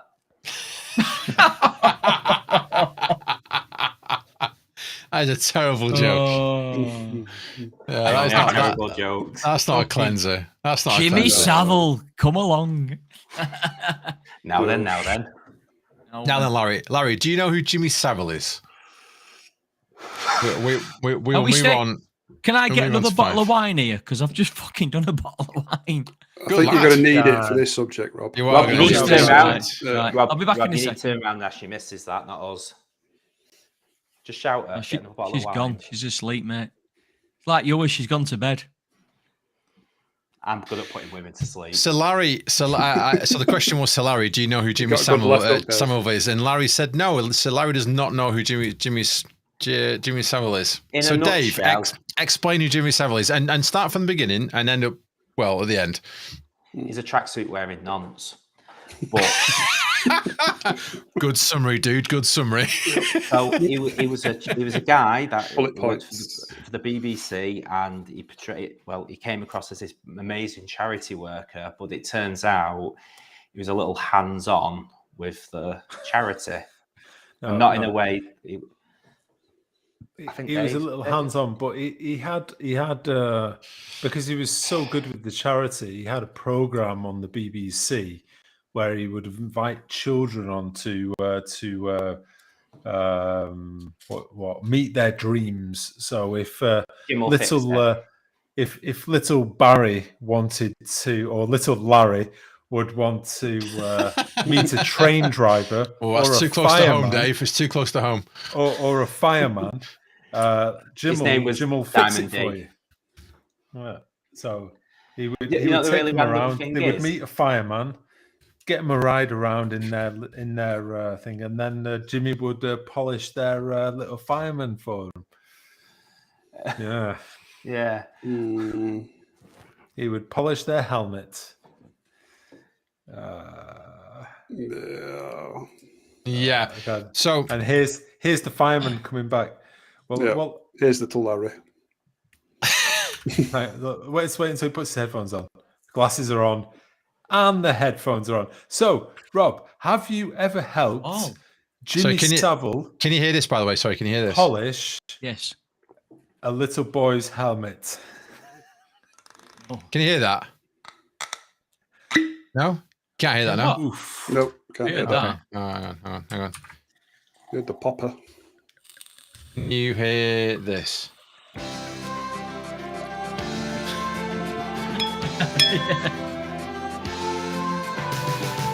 Your letter was only the start of it. One letter, now you're a part of it. Oh my God. Now you've done it. Jim has fixed it for you. And you. There must be something that you Does Larry not know who it is? No. No, he doesn't. Larry, Google him. Now you've done it. Jim has fixed it for you. Jimmy Savile. You look like you're toasting. What else? He even looks like a nonce. Hey. I don't know how anyone didn't realise. Yeah, it's one of those when you look back. It's They like did, with, mate. They knew, though, didn't they? Oh, they did. They hid it. They did. Covering it up because the charity. They did know. And who was connected to and everything else he was doing for the charities. So for the people who didn't know who he was, so he was a big deal during the late 70s and definitely in the 80s and into the early 90s. He was a big deal. He did a lot for charity. He did a lot. He was like BBC's frontman, right? He was like, he could do no wrong, and everything he did. Yeah, it was on everything. Top of the Pops. Everything. Like I said, children's programs. Everything. Yeah, I think that's what Jimmy did as well. Yeah, everything. He fixed it for her. Yeah. Little Pony. Oh, I like that, Little Pony. Yeah, anyway, Pony. So Jimmy Savile basically was just the front man for the BBC, and everything that was good about the BBC, Jimmy Savile was part of it, right, in some way or another. And so people at the BBC got an inkling that something weird was going on, and it wasn't all roses, but they hid it. And weirdly, somebody told me a story about this a long time ago, where their parents met another set of parents on holiday, like you do, and Jimmy Savile was on the TV or something, and the male parent of the other side was like, Jimmy Savile, dodgy he is. And I was like, what are you on about dodgy? He's like, no, he's dodgy. I've heard some dodgy things about Jimmy Savile. And so it started to leak out a little bit at a time. And then after that, it just got a bit more bizarre and bizarre. And I remember probably about 10 or 15 years ago, it was Whose Line Is It? Not Whose Line Is It anyway. If I Got News For You. And it was not Hislop, the other fella, the comedian. Merton. Paul Merton. Paul Merton. So Jimmy Savile was the guest person on, and Paul Merton was just all over him, and was like, "Oh yeah, you'd know about that, wouldn't you, Jimmy?" And was like really sort of pushing the boundaries. Like the BBC were like, "What's going on?" Anyway, it never aired, but it got leaked out onto YouTube or somewhere, because they didn't want to give it away that he was a paedophile, and.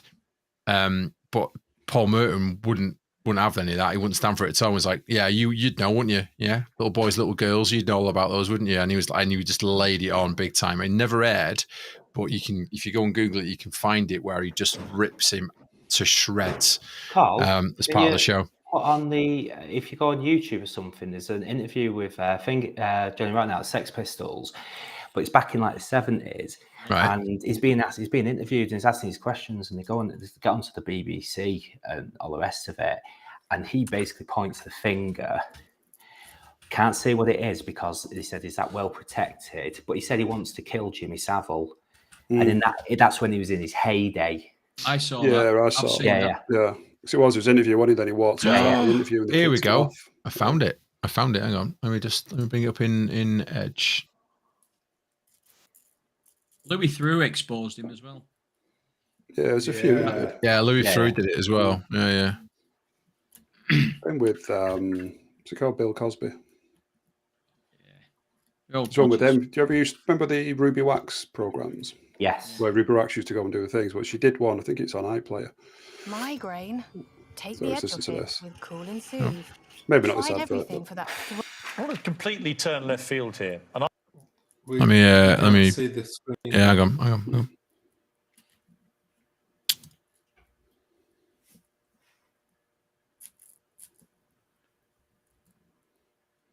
unbroadcast section of a BBC radio interview you did in 1978 recently came to light, included on a pill album.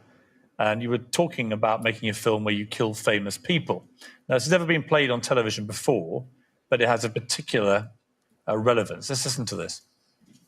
So who else is on the goner list? Oh, it's endless, believe me. I just want to make a film of it. On film, I'd like to kill Jimmy Savile. I think he's a hypocrite. Weren't I right? I bet he's into all kinds of seediness that we all know about, but not allowed to talk about. 1978 this was done. I bet none of this will be allowed out. I should imagine libelous stuff will be allowed out. Nothing I said is liable.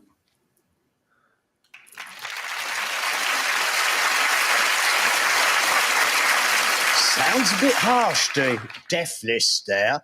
Well, but actually, sometimes you're contentious in life just because you're bored of that. But put aside the rhetoric you were using. The fact that in 1978, at the height of the Sex Pistols explosion, there you are saying about Jimmy Savile, he was into all kinds of seediness that we all knew about. We weren't allowed to talk about it. I know some rumors. So you had heard the kind of thing that we now know about him, or stuff like that? Yeah. I think most kids did too. Most kids wanted to go to the top of the pops, but we all knew what that cigar muncher was up to. But I'm very, very bitter that the likes of Savile and the rest of them were allowed to continue. Did you ever try and do anything about Savile? I did my bit. I said what I had to. Did they air that? No. It just got suppressed. Yeah. For legal reasons. Yeah. And did you meet? I found myself being banned from BBC Radio there for quite a while. Wow. Contentious behaviour. Because of that. Wow. I mean, that is crazy, isn't it? I mean, the fact that he called it out in 1978.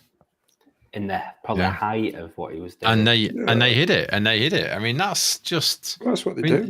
They'll still be doing it now. It's all this, I don't know, Andrew Tate talks about the Matrix and other people talk about this and that. It's the same thing. It's people don't buy your pizzas from Andrew Tate. Yeah. Andrew Tate. Oh, yeah. He's a bit of a dick. Come on. That was a brilliant. But I mean, like, it's like then, like he was saying then, it's like, because I said out of that, BBC just banned us from the radios and the TVs. It's all like Prince Andrew, isn't it? And what's his face in America? Same thing. Yeah. Weinstein. No, not Weinstein. Epstein. Weinstein. Yeah. He's the director that shagged all of his female it's the same. parts. Yeah. Well, younger ones so actually, that is alleged, by the way, because that hasn't been proven. So I have to say alleged. No, it has. Recently, it was like 2 weeks ago. He was convicted of rape. Yep. Is it really? No. Yeah. That pervert. Well, we're all one, mate. So you know. I think sue me. I've got no money anyway. But anyway, the from the biggest title, we the good have never outweighed the bad. Ever. Oh yeah, found guilty of rape. Yeah, 19th of December. There you go. 2 weeks ago. I didn't realise. I had no idea. Yeah. I think one of the defence cases was, look at him. If you was a woman of that age, would you sleep with him? See, to be fair, Dave, they say that about me. Yeah, but you used to fly Harrier chum jets and stuff, so and you were Exactly. family. So that's what it is. You say. I am Tom Cruise, and I am a lizard. To fireman. No, I wish. No. 9 days of deliberation. Wow. Oh wow. Okay. I'll share. I'll share this. Hang on. This is quite interesting. Obviously on topic with with Jimmy Savile. A Los Angeles jury found that Harvey Weinstein guilty of rape and sexual assault 5 years after dozens of women spoke out against a Hollywood producer and galvanized the Me Too movement. After more than 9 days of deliberation, the jury convicted Weinstein of 3 counts of rape and sexual assault against one woman. That's just one woman. A European model, an actor who testified anonymously as Jane Doe 1, are remaining divided on 3 other charges of rape and sexual assault by 2 other accusers, including Jennifer Siebel Nonsom, the wife of California's governor. Oh my goodness. Weinstein was also acquitted of a sexual battery allegation, Jesus Christ, made by a 4th woman. Wow, he's a fucking piece of work, isn't he? Yeah. Well, the whole Epstein thing, I mean, the whole Epstein thing seems to, they want... That'll just keep on growing and growing and growing. We won't find out until about 100 years' time of what actually happened. The Epstein thing, but it won't go away. It will not leave media. I mean, we're talking about it now, right, on YouTube and Twitch. Yeah. Right? So it will not leave the media until justice has been done. And that list, I mean, they've obviously convicted and prosecuted, his personal aide. I can't think of her name. What's her name? Well, it was his partner, wasn't it? And partner. Was it his partner? Personal aide and partner. Ghislaine Maxwell. Yeah, Ghislaine Maxwell. So she's gone to prison. She's gone, hasn't she? She's gone to prison on this, but they still haven't published a list of people that actually committed the acts. So she's been prosecuted. Yeah, exactly. And sentenced. They've not published the list of his appealing decision. Yeah, he is, Larry, because the list of people who were within those circles has not been published because they're being protected. So he'll probably get off on it because there's no one to say who are, who they are. Yeah, it's all intertwined. Mr. Big T, Orange Man himself, will be up soon, won't he? So that'll be the big news. All this will get forgotten. No. Sometimes when he's saying about stuff, he's highlighting it. Mr. Orange Man was actually against it. He was highlighting a lot of it. He was calling out a lot of it. He was calling out the Clintons and calling out loads of people and saying, "What are you doing?" It's like, it's like when he did the debate with Hillary Clinton, and he's like, and she was like, "Oh yeah, you didn't declare this in your tax return. You didn't declare this in the tax return, or whatever." And he's just like, "Well, yeah, why would I? You lot don't do it. Your mates do it. That's the reason why you put the tax laws out there, to protect your mates, to save them tax." He's just as bad though. He's done it all, hasn't he? Well, yeah, he will do. It's like anybody will do. It's like if you could save some tax by doing a certain thing. Trump's done a lot of I don't mean. I mean, the man about the old pussy puller himself. He'll be up there. Yeah, I don't know. I'm not too sure, but when it comes to the look, let me Google it. What do you call it? The people in crime. None of them with Epstein have been named. Therefore, he's going to get off on it. He'll like Larry just said. He's appealing it. He's going to appeal it. And he'll get off on it. He's dead. We're confusing Epstein. Yeah. Oh, sorry. Yeah. Okay. Sorry. No, I don't. Donald Trump, apparently. So who flew on Jeffrey Epstein's Alita Express plane? Full list of named people names. So Donald Trump, Bill Clinton, Kevin Spacey, and more. No, not Tom Hanks. No, not at all. Tom Hanks was on the original list.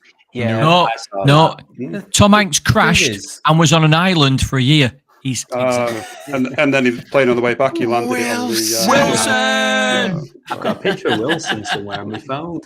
I dressed up as him as fancy dress once. I've got that. I remember. Does anyone want Wilson or Tom Hanks? Just because you went to Epstein's Island doesn't mean you're guilty either. No. No. But Bill Gates. Oh, and by the way, I ended up losing Wilson as well down Mottram Road. That was unfair. That was the best bit. He did. I was on my knees about 2 o'clock in the morning, pissed out. So Prince Andrew. It was Wilson. Prince Andrew. Road. The whole Prince Andrew thing, right? So the fact that the Queen kicked him out of the royal family is, I'm sorry, Pedo Andrew. Prince Pedo Andrew. Prince PPA. He paid Kevin to be Spacey. 12 million. Oh, yeah. to not have the pedo name. You know, but then was given the pedo name anyway. Chris Tucker. Yeah, well, Chris Tucker he apparently paid somebody not to have that name, so he has that. Allegedly. By the way, this is the. No, it's not. It's not allegedly. No, it is because it's not. They wouldn't talk. No. With some of Chris these, Tucker though, flying. I think some of these, like, can you imagine? It's like, for example, us going to Ibiza on a party, innit? So one of us wins the lottery and says, right, we're all going to a villa. We're all middle-aged men. And when we get there, there's a load of like 18-year-old girls. When we get there, you know what I mean? Because someone says, hey, he's won 20 million on the lottery. And we get there and everyone goes, oh shit, I shouldn't be here, so I'm going home. So there'll be a list of people who went there, but not necessarily or did people anything there and didn't. It's only going to be a very small percentage. You would get involved in the think things. anyway. Yeah, but Rob, what you've just said is you just said a list of 18-year-old girls. That's fine. No, but you don't know that when you get there, do you? You don't know until you get there, and then you go. No, I agree. But if the girls are 15 years old, I could bring. Yeah, I know that's that. a different story. Whatever. It just no. So if I said to you, right, I've won £1 million, we're going to Ibiza, and I'm a weirdo, and I've got 15 to 18-year-olds there, and you turn up on the plane and you're on the manifest, and you go, actually, I'm not having this, Rob. I'm going home. They don't show you the return, how fast to get out with it, do they? They'll just show that manifest going there because it suits the narrative for it. I'm not. These people should speak up and say they should do. Mate. I went there and I fucking got out there because of these reasons. They should do that. But they probably ask a lot of questions off the back exactly. of that as well, wouldn't they? Exactly. So, I'm not saying everybody who went there is innocent and everyone's guilty. I'm just saying it's the way. We're just building it all up to that, aren't we? Do you feel like a little bit like you're going to this island? It's not going to be like going to someone's house. It's going to be huge. And there were things going on there that there was a club within the club. So people going over there because it was a power thing. So you'd have maybe your Tom Hanks and that, but he was unaware of something else also going on for the people that were in the other club. So it was a massive celebrities and powerful people, but there was also this collection of people that were also wrong-uns, in this other little inner circle that were getting involved in that side. It's like Jimmy Savile, innit? There was Jimmy Savile as all your other ones, all them Radio 1 DJs. Rolf Probably Harris. Went to the same place. Rolf Harris was a hero. A lot of them weren't in it. You know what I mean? So the others went off. Rolf Harris went swimming. Was it DLT? It was Daily Travis that got thrown away, got thrown into the slammer as well. Who else was there? Rolf Harris, DLT. Wasn't Rolf Harris though? I don't think Rolf Harris you could put in the same category as Jimmy Savile. Was Stuart Hall on the list? Stuart Hall got jailed. Fucking hell. What was all about? No, Pat Sharp. He just got a dodgy haircut, mate. Yeah.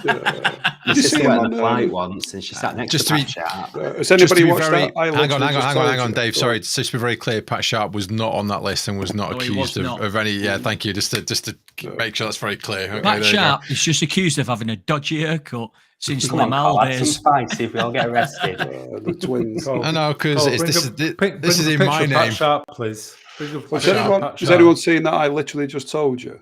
That Alan Carr program on Channel 4. It's quite good. It's like a game show thing. But Pat Sharp's on it and he was on there. He's like 61. He looks like he's about fucking 42. Hey, Carl, I've got a picture of you trying to attack me. Really? Oh, yeah. Do you want me to send it? Look at that haircut. That's a proper haircut. Oh, that's a proper that, mullet, that. Business at the front, party at the back. Stuart Hall's 93. He's still alive? 93? Is he still in prison? I think he is, actually. Or did he get let out for being a little cunt? I don't know. Stuart Hall, bring up a picture. I forgot what he looks like. He did It's a Knockout, mate. Yeah. There he is. He was released. 2015, he was released. Wow. It's one thing I've never really looked into it, and to be honest, never really wanted to. And that was for being a nonce.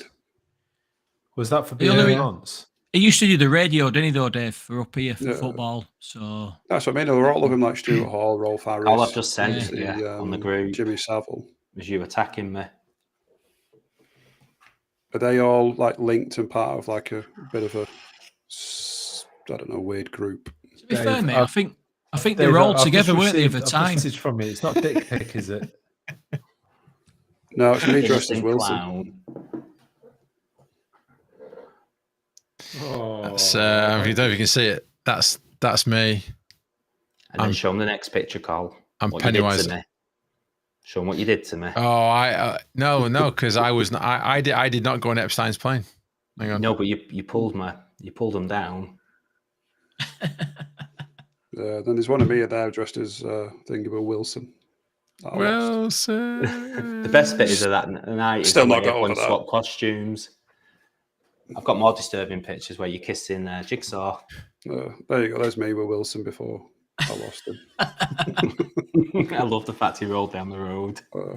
He actually did that handprint in blood as well, just for authenticity.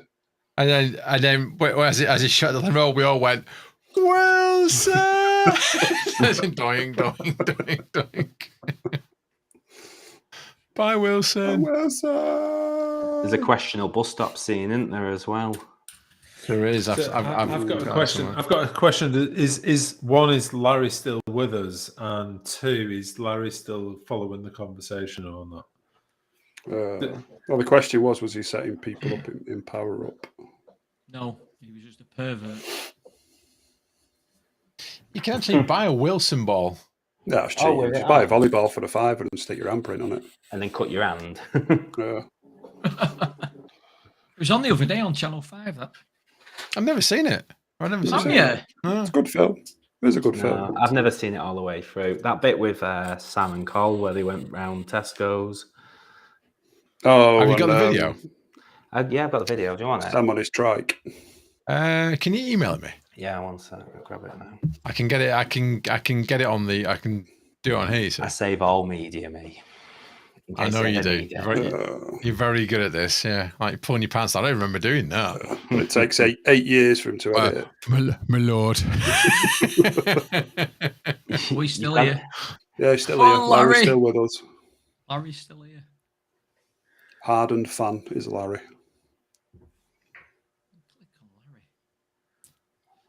What's this? That's him. Says, oh yes, yeah, he was. Yeah, he was. Yeah, I mean, but that's just the same, isn't it, with everything? Yeah. Money talks and sex talks louder. Yeah, exactly. Money don't talk. It's power. It's power, not the money. Exactly. Yeah, do you play that guitar or what? What guitar? French Dave. The one that's on the wall behind you. What guitar? Guitar behind you, dickhead. Obviously not. Or is it really small? Have you got a big finger? Is that a really small guitar? No, it's one of those small model ones. No, it's got a really big one. No, of course I do. Of course I do. Yeah. Give us a tune, Dave. Go on, Dave. Fuck off. I'm not getting it out. I'm getting it out. No. Next time. Nightmare. Next time. I'll do a theme tune for the pod. How's that? Write the theme tune. Sing the theme tune. Sing the theme tune. Write the theme tune. Sing the theme tune. Write the theme tune. Sing the theme tune. Write the theme tune. So Larry won't get that. No, he won't get that. No. So to Jimmy Savile. Pedo. No. Massive pedo. Yeah. No matter how much good he did with raising charities. New York City. Yeah, ask New York. Ask him about the tips. Ask Larry tipping. Larry, do you agree with all the tipping that's going on? Exactly. We talked about tipping, Larry, and how it's gone a bit bonkers in the US and how it's sort of creeped in. It's creeped into the UK now as well, and other parts of Europe. But it has gone. Rob was saying that there are some bars in New York where you'll buy a drink and they expect. So let's say you pay $10 for a beer. They expect a $10 tip as well. That's crazy. Is that true? We'll let Larry. Larry the barman will not answer. Yeah. Who's living in his 7-bedroom house off tip? Yeah. off Central Park. Larry the barman.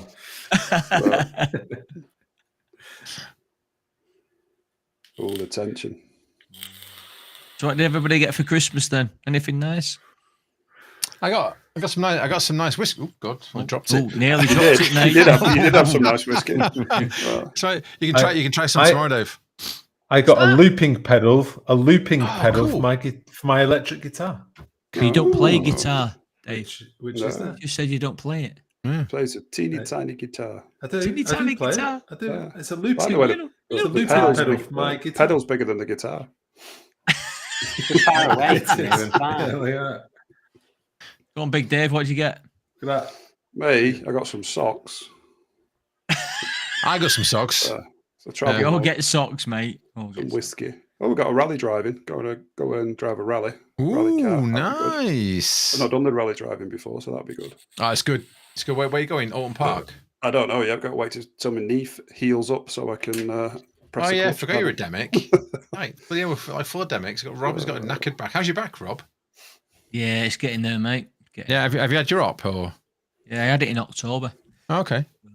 It's can't lift any heavy weights until January. So obviously sex has gone. So you can't go for the piss either, then, Rob. Absolutely not. No, sex life's gone completely. Sit down wheeze until October. That's it. Yeah. So, no, just walking the dog, but she doesn't like going out. No, just taking the dog out for a walk. That's it, really. No, so I've got a dog. I've actually got a dog, mate. I know you have. I've seen Larry has answered. Oh, okay. Larry doesn't drink. Okay. I don't drink. I just know the people I work with tip me very well, and I'm a tipper. Wow, that tips at least 30 to 50%. Wow, that's a lot, man. Oh, weed is my drink. Nice one, Larry. I like it. Nice work. It's in the video, Dave. I'm looking for it. We're going to call him Larry Cheech. I've got it somewhere. You're going to have to save it till next time. We'll do that. Possibly. We'll do embarrassing videos and past events and stories next time. Larry, whereabouts in New York do you live and what do you do? Right. I'm going to have to call it a day in about 5 minutes as well, just to let. Was that the time? Bloody hell! It's gone midnight. It's New Year's Eve. Fuck, have I stored it? I call from the tent and about 10 grand. Those.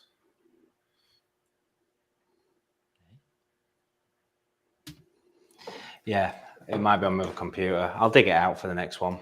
That's good. I have definitely got it because I always thought you should have done Lab Bible. Oh, we should, but yeah, exactly. Yeah. I mean, it was I guess good. You still could, couldn't you? It's no. Before Lab Bible went crap and shit. It's gone very. Lab Bible's a bit social more, media. It's gone very social media. That's why we need podcasts like this. You see? Yeah. Did we have we'd set a little channel up.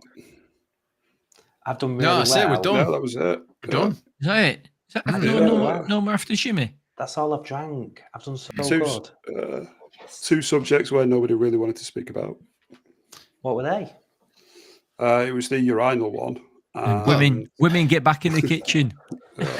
Well, now Nat's asleep. There we go, Dave. Show us your.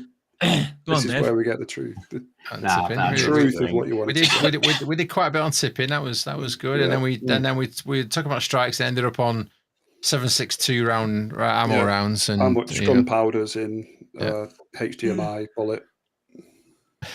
Whatever it is, FDMS. So and then we talked about Epstein, Weinstein. It's got something to do with Steens, isn't it? It's just and Jimmy Savile Stein. So that was his actual name, Jimmy Savilstein. Jimmy Savilstein. Yeah. Glitter everywhere. Glitter Jimmy Stein. Gary Glitter. What? Jimmy Savile Glitter Stein. Gary Glitterstein. 2 little boys. 2 little toys. Each have a wooden horse. Gutted, because that was a great song, that. 2 little boys.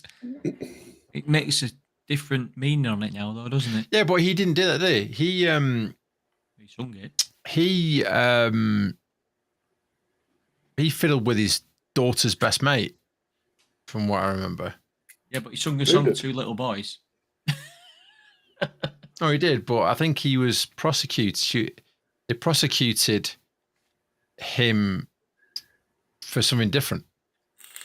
It was basically knocking off his daughter's best friend when she was underage. That's what he got done for.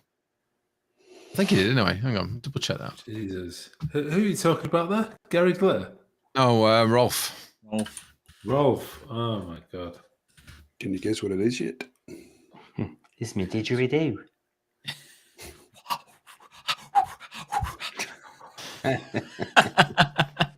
Stop heavy breathing, Rolf. That's what I do in next to your I know when someone keeps staring at my cock. What, you look at my didgeridoo? Here we go. He was questioned in May 2013 regarding historical allegations of sexual offences. Harris denied any wrongdoing and he was bailed without charge. In August 2013, Harris was again arrested by Operation Nutri officers and charged with 9 counts of indecent assault dating to the 1980s involving 2 girls between 14 and 16 years old, and 4 counts allegedly production of indecent child images in 2012. Fucking hell.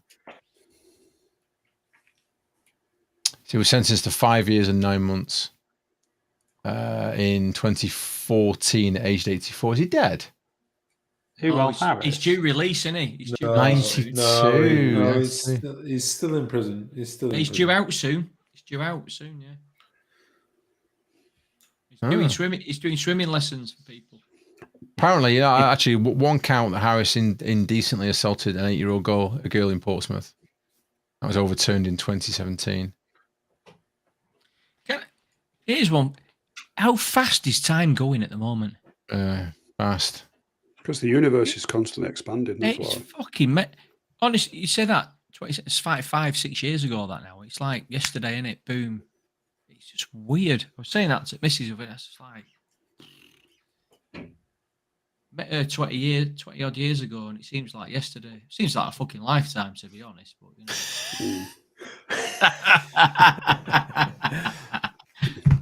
boys, it's all right. She'll never get to this 3 hours and 9 minutes in. She'll never get this far. So you're fine. You're safe. You can say whatever you want. No one's gonna come and look. She won't goggle this. Right. I'm done. If everyone else is done, everyone else done. Yeah, I think so. Yeah. It's been a pleasure, boys. Listen, we should do this every week because this for me is dead easy. It's really simple for me. I can just turn it on and we just talk and it's great. Yeah. However, people aren't going to watch a 3 hours and 10 minutes podcast. It just isn't going to happen. No. It just isn't going to happen. So just to let you know, it's not going to happen. But anyway, there you go. Tell you what, get Larry on. Larry's got a decent living here. I've seen him. £1 million house and moved across. Here we go. We can all go to Larry's. Let's go to Larry's. Yeah. Stay at Larry's in New York. There you go. Post office. We're talking about we call it postman, a lot of money. Mm-hmm. We call it the civil service in the UK, but it's like Cliff. It's like Cliff from Cheers. He's got a lot of money. Nice. Yep, Larry, we're coming to yours, mate. Good for you, man. Yeah. You're heading to England. Yeah, there we go. Hey, mate, let's get you here. And we'll get you on the podcast. We'll do it. We'll do it live. Manchester. Got plenty of whiskey, mate. Plenty of whiskey. If you fancy a bit of that, I'm sure the boys will find you some of the other stuff you like as well. If you want some of that. I'm sure one of our teenage sons will be able to get it from somewhere. Yeah, somewhere. Exactly. Right. I'm done. Guys. I'm done. Very, very good to talk to you guys. Have a great New Year. What actually? New Year. What are you guys doing for New Year? We're having a party at mine. Staying in. Party at mine. Getting drunk. Good. Getting drunk with my knee brace. Do you know what we need to do, boys? We've not done it for ages. I mean, Rob, I've not seen you for ages, mate. We need to go out for a beer. We need to go and find a nice boozer in Manchester and go for a beer. I think I've got time now. Yeah, you might have. You should be able to. You don't have to worry about shifts anymore, do you? No. And that was always a problem with Rob. It's like, Rob, we're going out the weekend. Yeah, I'd love to, but I'm working. I'm like, oh, fucking hell, Rob. Right. Choose a Saturday. Choose a Saturday, and then whoever can make it can make it. Dave, you'll have to come over as well. Yeah, and that's the state. If you can make it, you make it. You can't, you can't. Let's get a Saturday booked in for, I'm going to say late January. Let's get a late January beer booked in, yeah? French Dave, is there a floatable coming across? You could get on that. We could pick up in Kent. I'm sure there is. I'm sure there might be a few. Late January might be a bit difficult for me. I need at least 3 months' notice. Oh, let's do January, and then let's do 3 months' notice as well. There you go. Yep. Can you get one of them inflatables then? Yeah. Tell you what, we can have a quarterly but I might not board make meeting it. for the podcast. That it's like sink it. Is it 55 or something like that? Hey, it's a risk you've got to take, Dave. Yeah. Tiny guitar as a paddle. Yeah. I'll buy some armbands. How's that? That'll work. Yeah. Just play it. You'll be all right. Give us a tune, Dave, before you go. Go on, Dave. Go on. As the boat's going down, you can just plug put it in. No. I'm going professional down. at the Going down with the Titanic. boat. Ding, ding, ding, ding, ding. What pedal have you got, Dave? Ding, ding, ding, ding, ding, ding, ding. We're going to play something from Titanic. Play Julian Banjos. Wherever Julian Banjos. you are. She can't even sing that now, can she? She's fucked. Is she? Yeah. Huh? She's got Oh, voice is completely gone, hasn't it? Hasn't it? She's got a statue disease or something. It's called. Yeah. Yeah, anyway, your muscle freezes in turns to place. bone or something. Yeah, she freezes in place. She goes. She's great at musical statues. And she goes. Wins it every time. You are. It's like buffering. She's buffering. That's what If you pulled it, you'd have to chisel your way in, wouldn't you? She's lagging. Chisel your way in.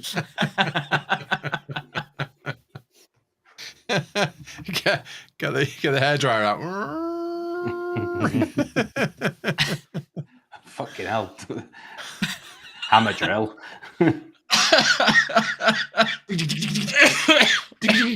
Anyway. Right, I'll find the video for next time, Carl. I've got so much incriminating it's stuff of you all on there. It's fine. It's taking ages to go through it. Let's do this again next week. Let's do it again next week. Yeah, sounds good to Why me. I think it is. Right. But we need somebody else who, just in case you can't make it one, we need somebody else who can. Well, I can't do Fridays. I can't do Fridays. No, we do Saturdays, but then we need about 2 or 3 people who can set the stream. It's Friday tonight, Carl. How did you get out of that one? Because I've had all week off. So I was actually saying that I was pulling the car apart today. So see what I did, Dave? See what I did? No, you did. No, brought it back in. Carl, tomorrow you're going to pull the plugs and pull the fuse on the fuel pump and crank her. No, I'm not cranking her. I'm not cranking her because there's. I think those filings are right, anyway, guys, I'm done. Those filings are in the oil He's pipes. bored. He's off. It's not. I don't. I do not think they're in the engine. I do think they're in the just the pipes. And if I turn it on, it's going to. It's like if they were copper filings, then yeah, there's a good chance. I'm pretty sure it's just that. Because, like I said, that pan, it had more oil in it than the other one did. There's nothing in it. But the other one, it was banging. It was banging that banging that oil thing, like dung dung dung dung. And then I looked at it like, oh, what's that? And there's filings in there. If I start it, mate, we're fucked. The oil will get in there. So I'm not going to do that. I am going to pull the filter out. I'm going to check the filter, but I can't do that until my new arrives. So my new you Google. Yeah. A new jack arrives because what jack I got now is only 375 mil If you high. pull the plugs on it though, all you're doing is cranking it. You're not thinking it. It'd be good to wear the. I'm not doing it. Not doing it until I know. Once I've taken the oil filter out, I'll know then, or not. And then after that, when's that coming out? When I can get underneath the car. Right. I can't get underneath the car because of the jack, don't you? Yeah.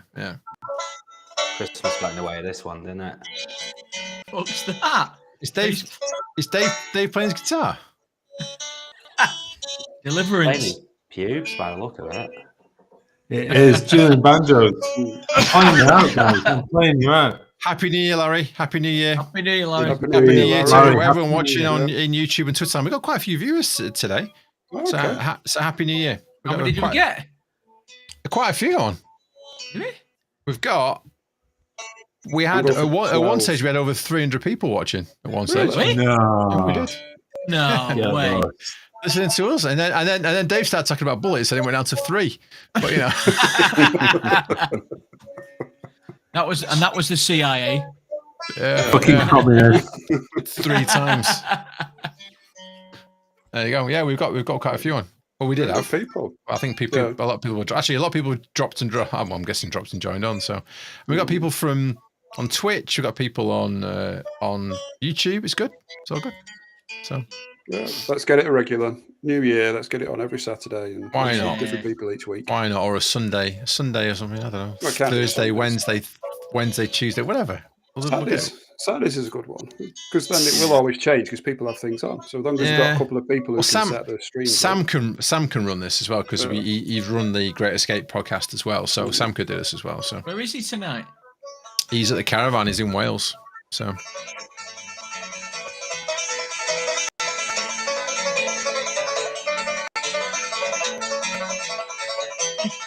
Up.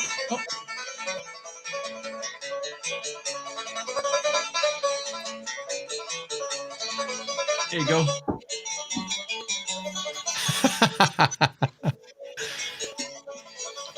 Borrow girl. Borrow girl. A girl, mate. Girl. She's mint. Thank you, Coco.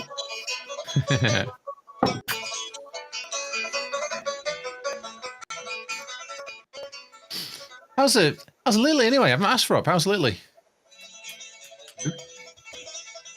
Your daughter. Leah. Leah. Your daughter. Yeah. How old is she now? Sounded similar. 10. She's 10. She's same age as Seth. Yeah. He's born in September 2012. She's 10, yeah. Oh, so Seth's older than her. I didn't realise that. I thought Seth was. He's about a year, isn't he? He's a year older. No, he was February 2012. So he's the. Yeah, 6, 7 months forward. Yeah. Yeah. So I think they are. Is he in big school now? No, not yet. He's next year. He's going to next year. Yeah, next year. She's the year after. Yeah. Yeah, she's all right. Yeah, she's good, mate. Yeah. I've not seen her for years. I know. They grew up quick. Yep, definitely do. They do. Right, that's it. This cast is dead. Say goodbye, everybody. Goodbye, everybody. Bye, everybody. Thank you for watching. Thank you for listening. Bye, Larry. We're going to make this more regular, guys. This is going to be a more regular podcast because I really enjoy doing this. It's going to be the big year. Yeah, it's going to be our year. We're going to get sponsored by Manscaped and everything. Oh yeah. Well, the Great Escape podcast was asked to sponsor by by it, and we didn't do it. So no, get Manscaped. I need a 4.1. I know. Could all be here now, well groomed. Well, actually, my Manscaped 2 died. 4.0 now is a new one, isn't it? Is it? Apparently, yeah. Currently, my ball bag looks like it's got alopecia because he's the clippers. I need to find mine, so I need Manscaped.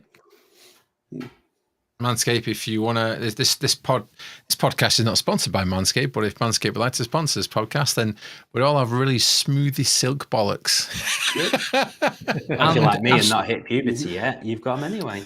And Aston Martin as well, or Ferrari. Aston Martin and the Cheetah Japanese whiskey, because this stuff is bloody good. It's really good whiskey. You're all hitting too high. Mars bars. Give me Mars. Oh, yeah. Tesco's. By Mars. Every little helps. Oh, we went to Woodford Reserve. Club card points.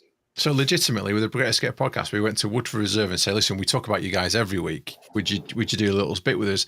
And they said they would, but they were over sponsoring. They were giving out bottles of stuff everywhere and over sponsored. So they said they could back to us, and never did. But yeah. Basically, that's what they say when they say no. French Dave, do you think we could get some AK-47s off your mates? Yeah. I'm not mates with anyone who sells AK-47s, mate. We do NATO guns. Okay. So you could do an exchange thing. Yeah, like a gun exchange thing. Yeah. I can talk to some friends in Ukraine, and they've probably picked up a few. I will. Probably have. I will swap Manscaped shavers and Woodford reserves for AK-47. So that's how good I am. You don't want AK-47. Take it one for the two. I want some HIMARS. You want some HIMARS? So did they. Yeah. Might be able to do some 155 artillery. I'll take it for a bottle of wood for reserve. Yeah, just one. Yeah. Okay. Just play that guitar behind you before we go. Yeah, go on quickly. Come on, Dave. Quickly, you can't. It needs fucking plugging in. I'll do it for next time. How's that? I'll have it ready for next time. No tea towel on your head. Tea towel on my head? Why do you want a tea towel on my head? I said no tea towel on your head. Who doesn't want a tea towel on your head? I don't have a tea towel on my head. You did last time. You had a tea towel on your head. What are you on about? Did you, Cole? Did he not? Last time we had one of these, he had a tea towel on his head in the living room. Look back at it. Yeah, I did. Look back at it. Yes, you did. Yeah, I did. I was trying to get better sound quality, wasn't I? Exactly. You had a tea towel on your head. Put it back on. You had a tea towel on your head. Episode 1. Hang on. Episode 1. You had a tea towel on your head. It's true. It's true. Actually, I did. It's true. It's true. No, I can't play guitar now because the kids are in bed, and it gets loud. I'll play something next time if we do it early doors. Oh look. Okay. He had a tea towel on his head. I'm looking. Do you know what? It was a good. It was a good cast. You should go and watch it. It was good. I can't see it. I can't find it. He had something on his head anyway. Do you know what? I forget how quality content. Anyway, 3 hours 25 minutes. Everyone say goodbye. Bugger off. Have a great New Year. I hope you ever had a great Christmas. Have a great Christmas, a great New Year. Everyone, Foxtrot Oscar. Yeah. See you later, girls. Okay. Reloads. Guys, see you later. Expect a call on the WhatsApp group at midnight. Yes. Good shout. Bye-bye. 2 minutes. 2 minutes on the phone. Diamond D. See you, Larry. Diamond D, say goodbye. Bye-bye. Bye-bye. Go on. Rob, say goodbye. Big Dave, say goodbye. I'm going to say goodbye and thank you for watching. Thank you for listening. Awesome. And I'm going to play the outro. Bye-bye.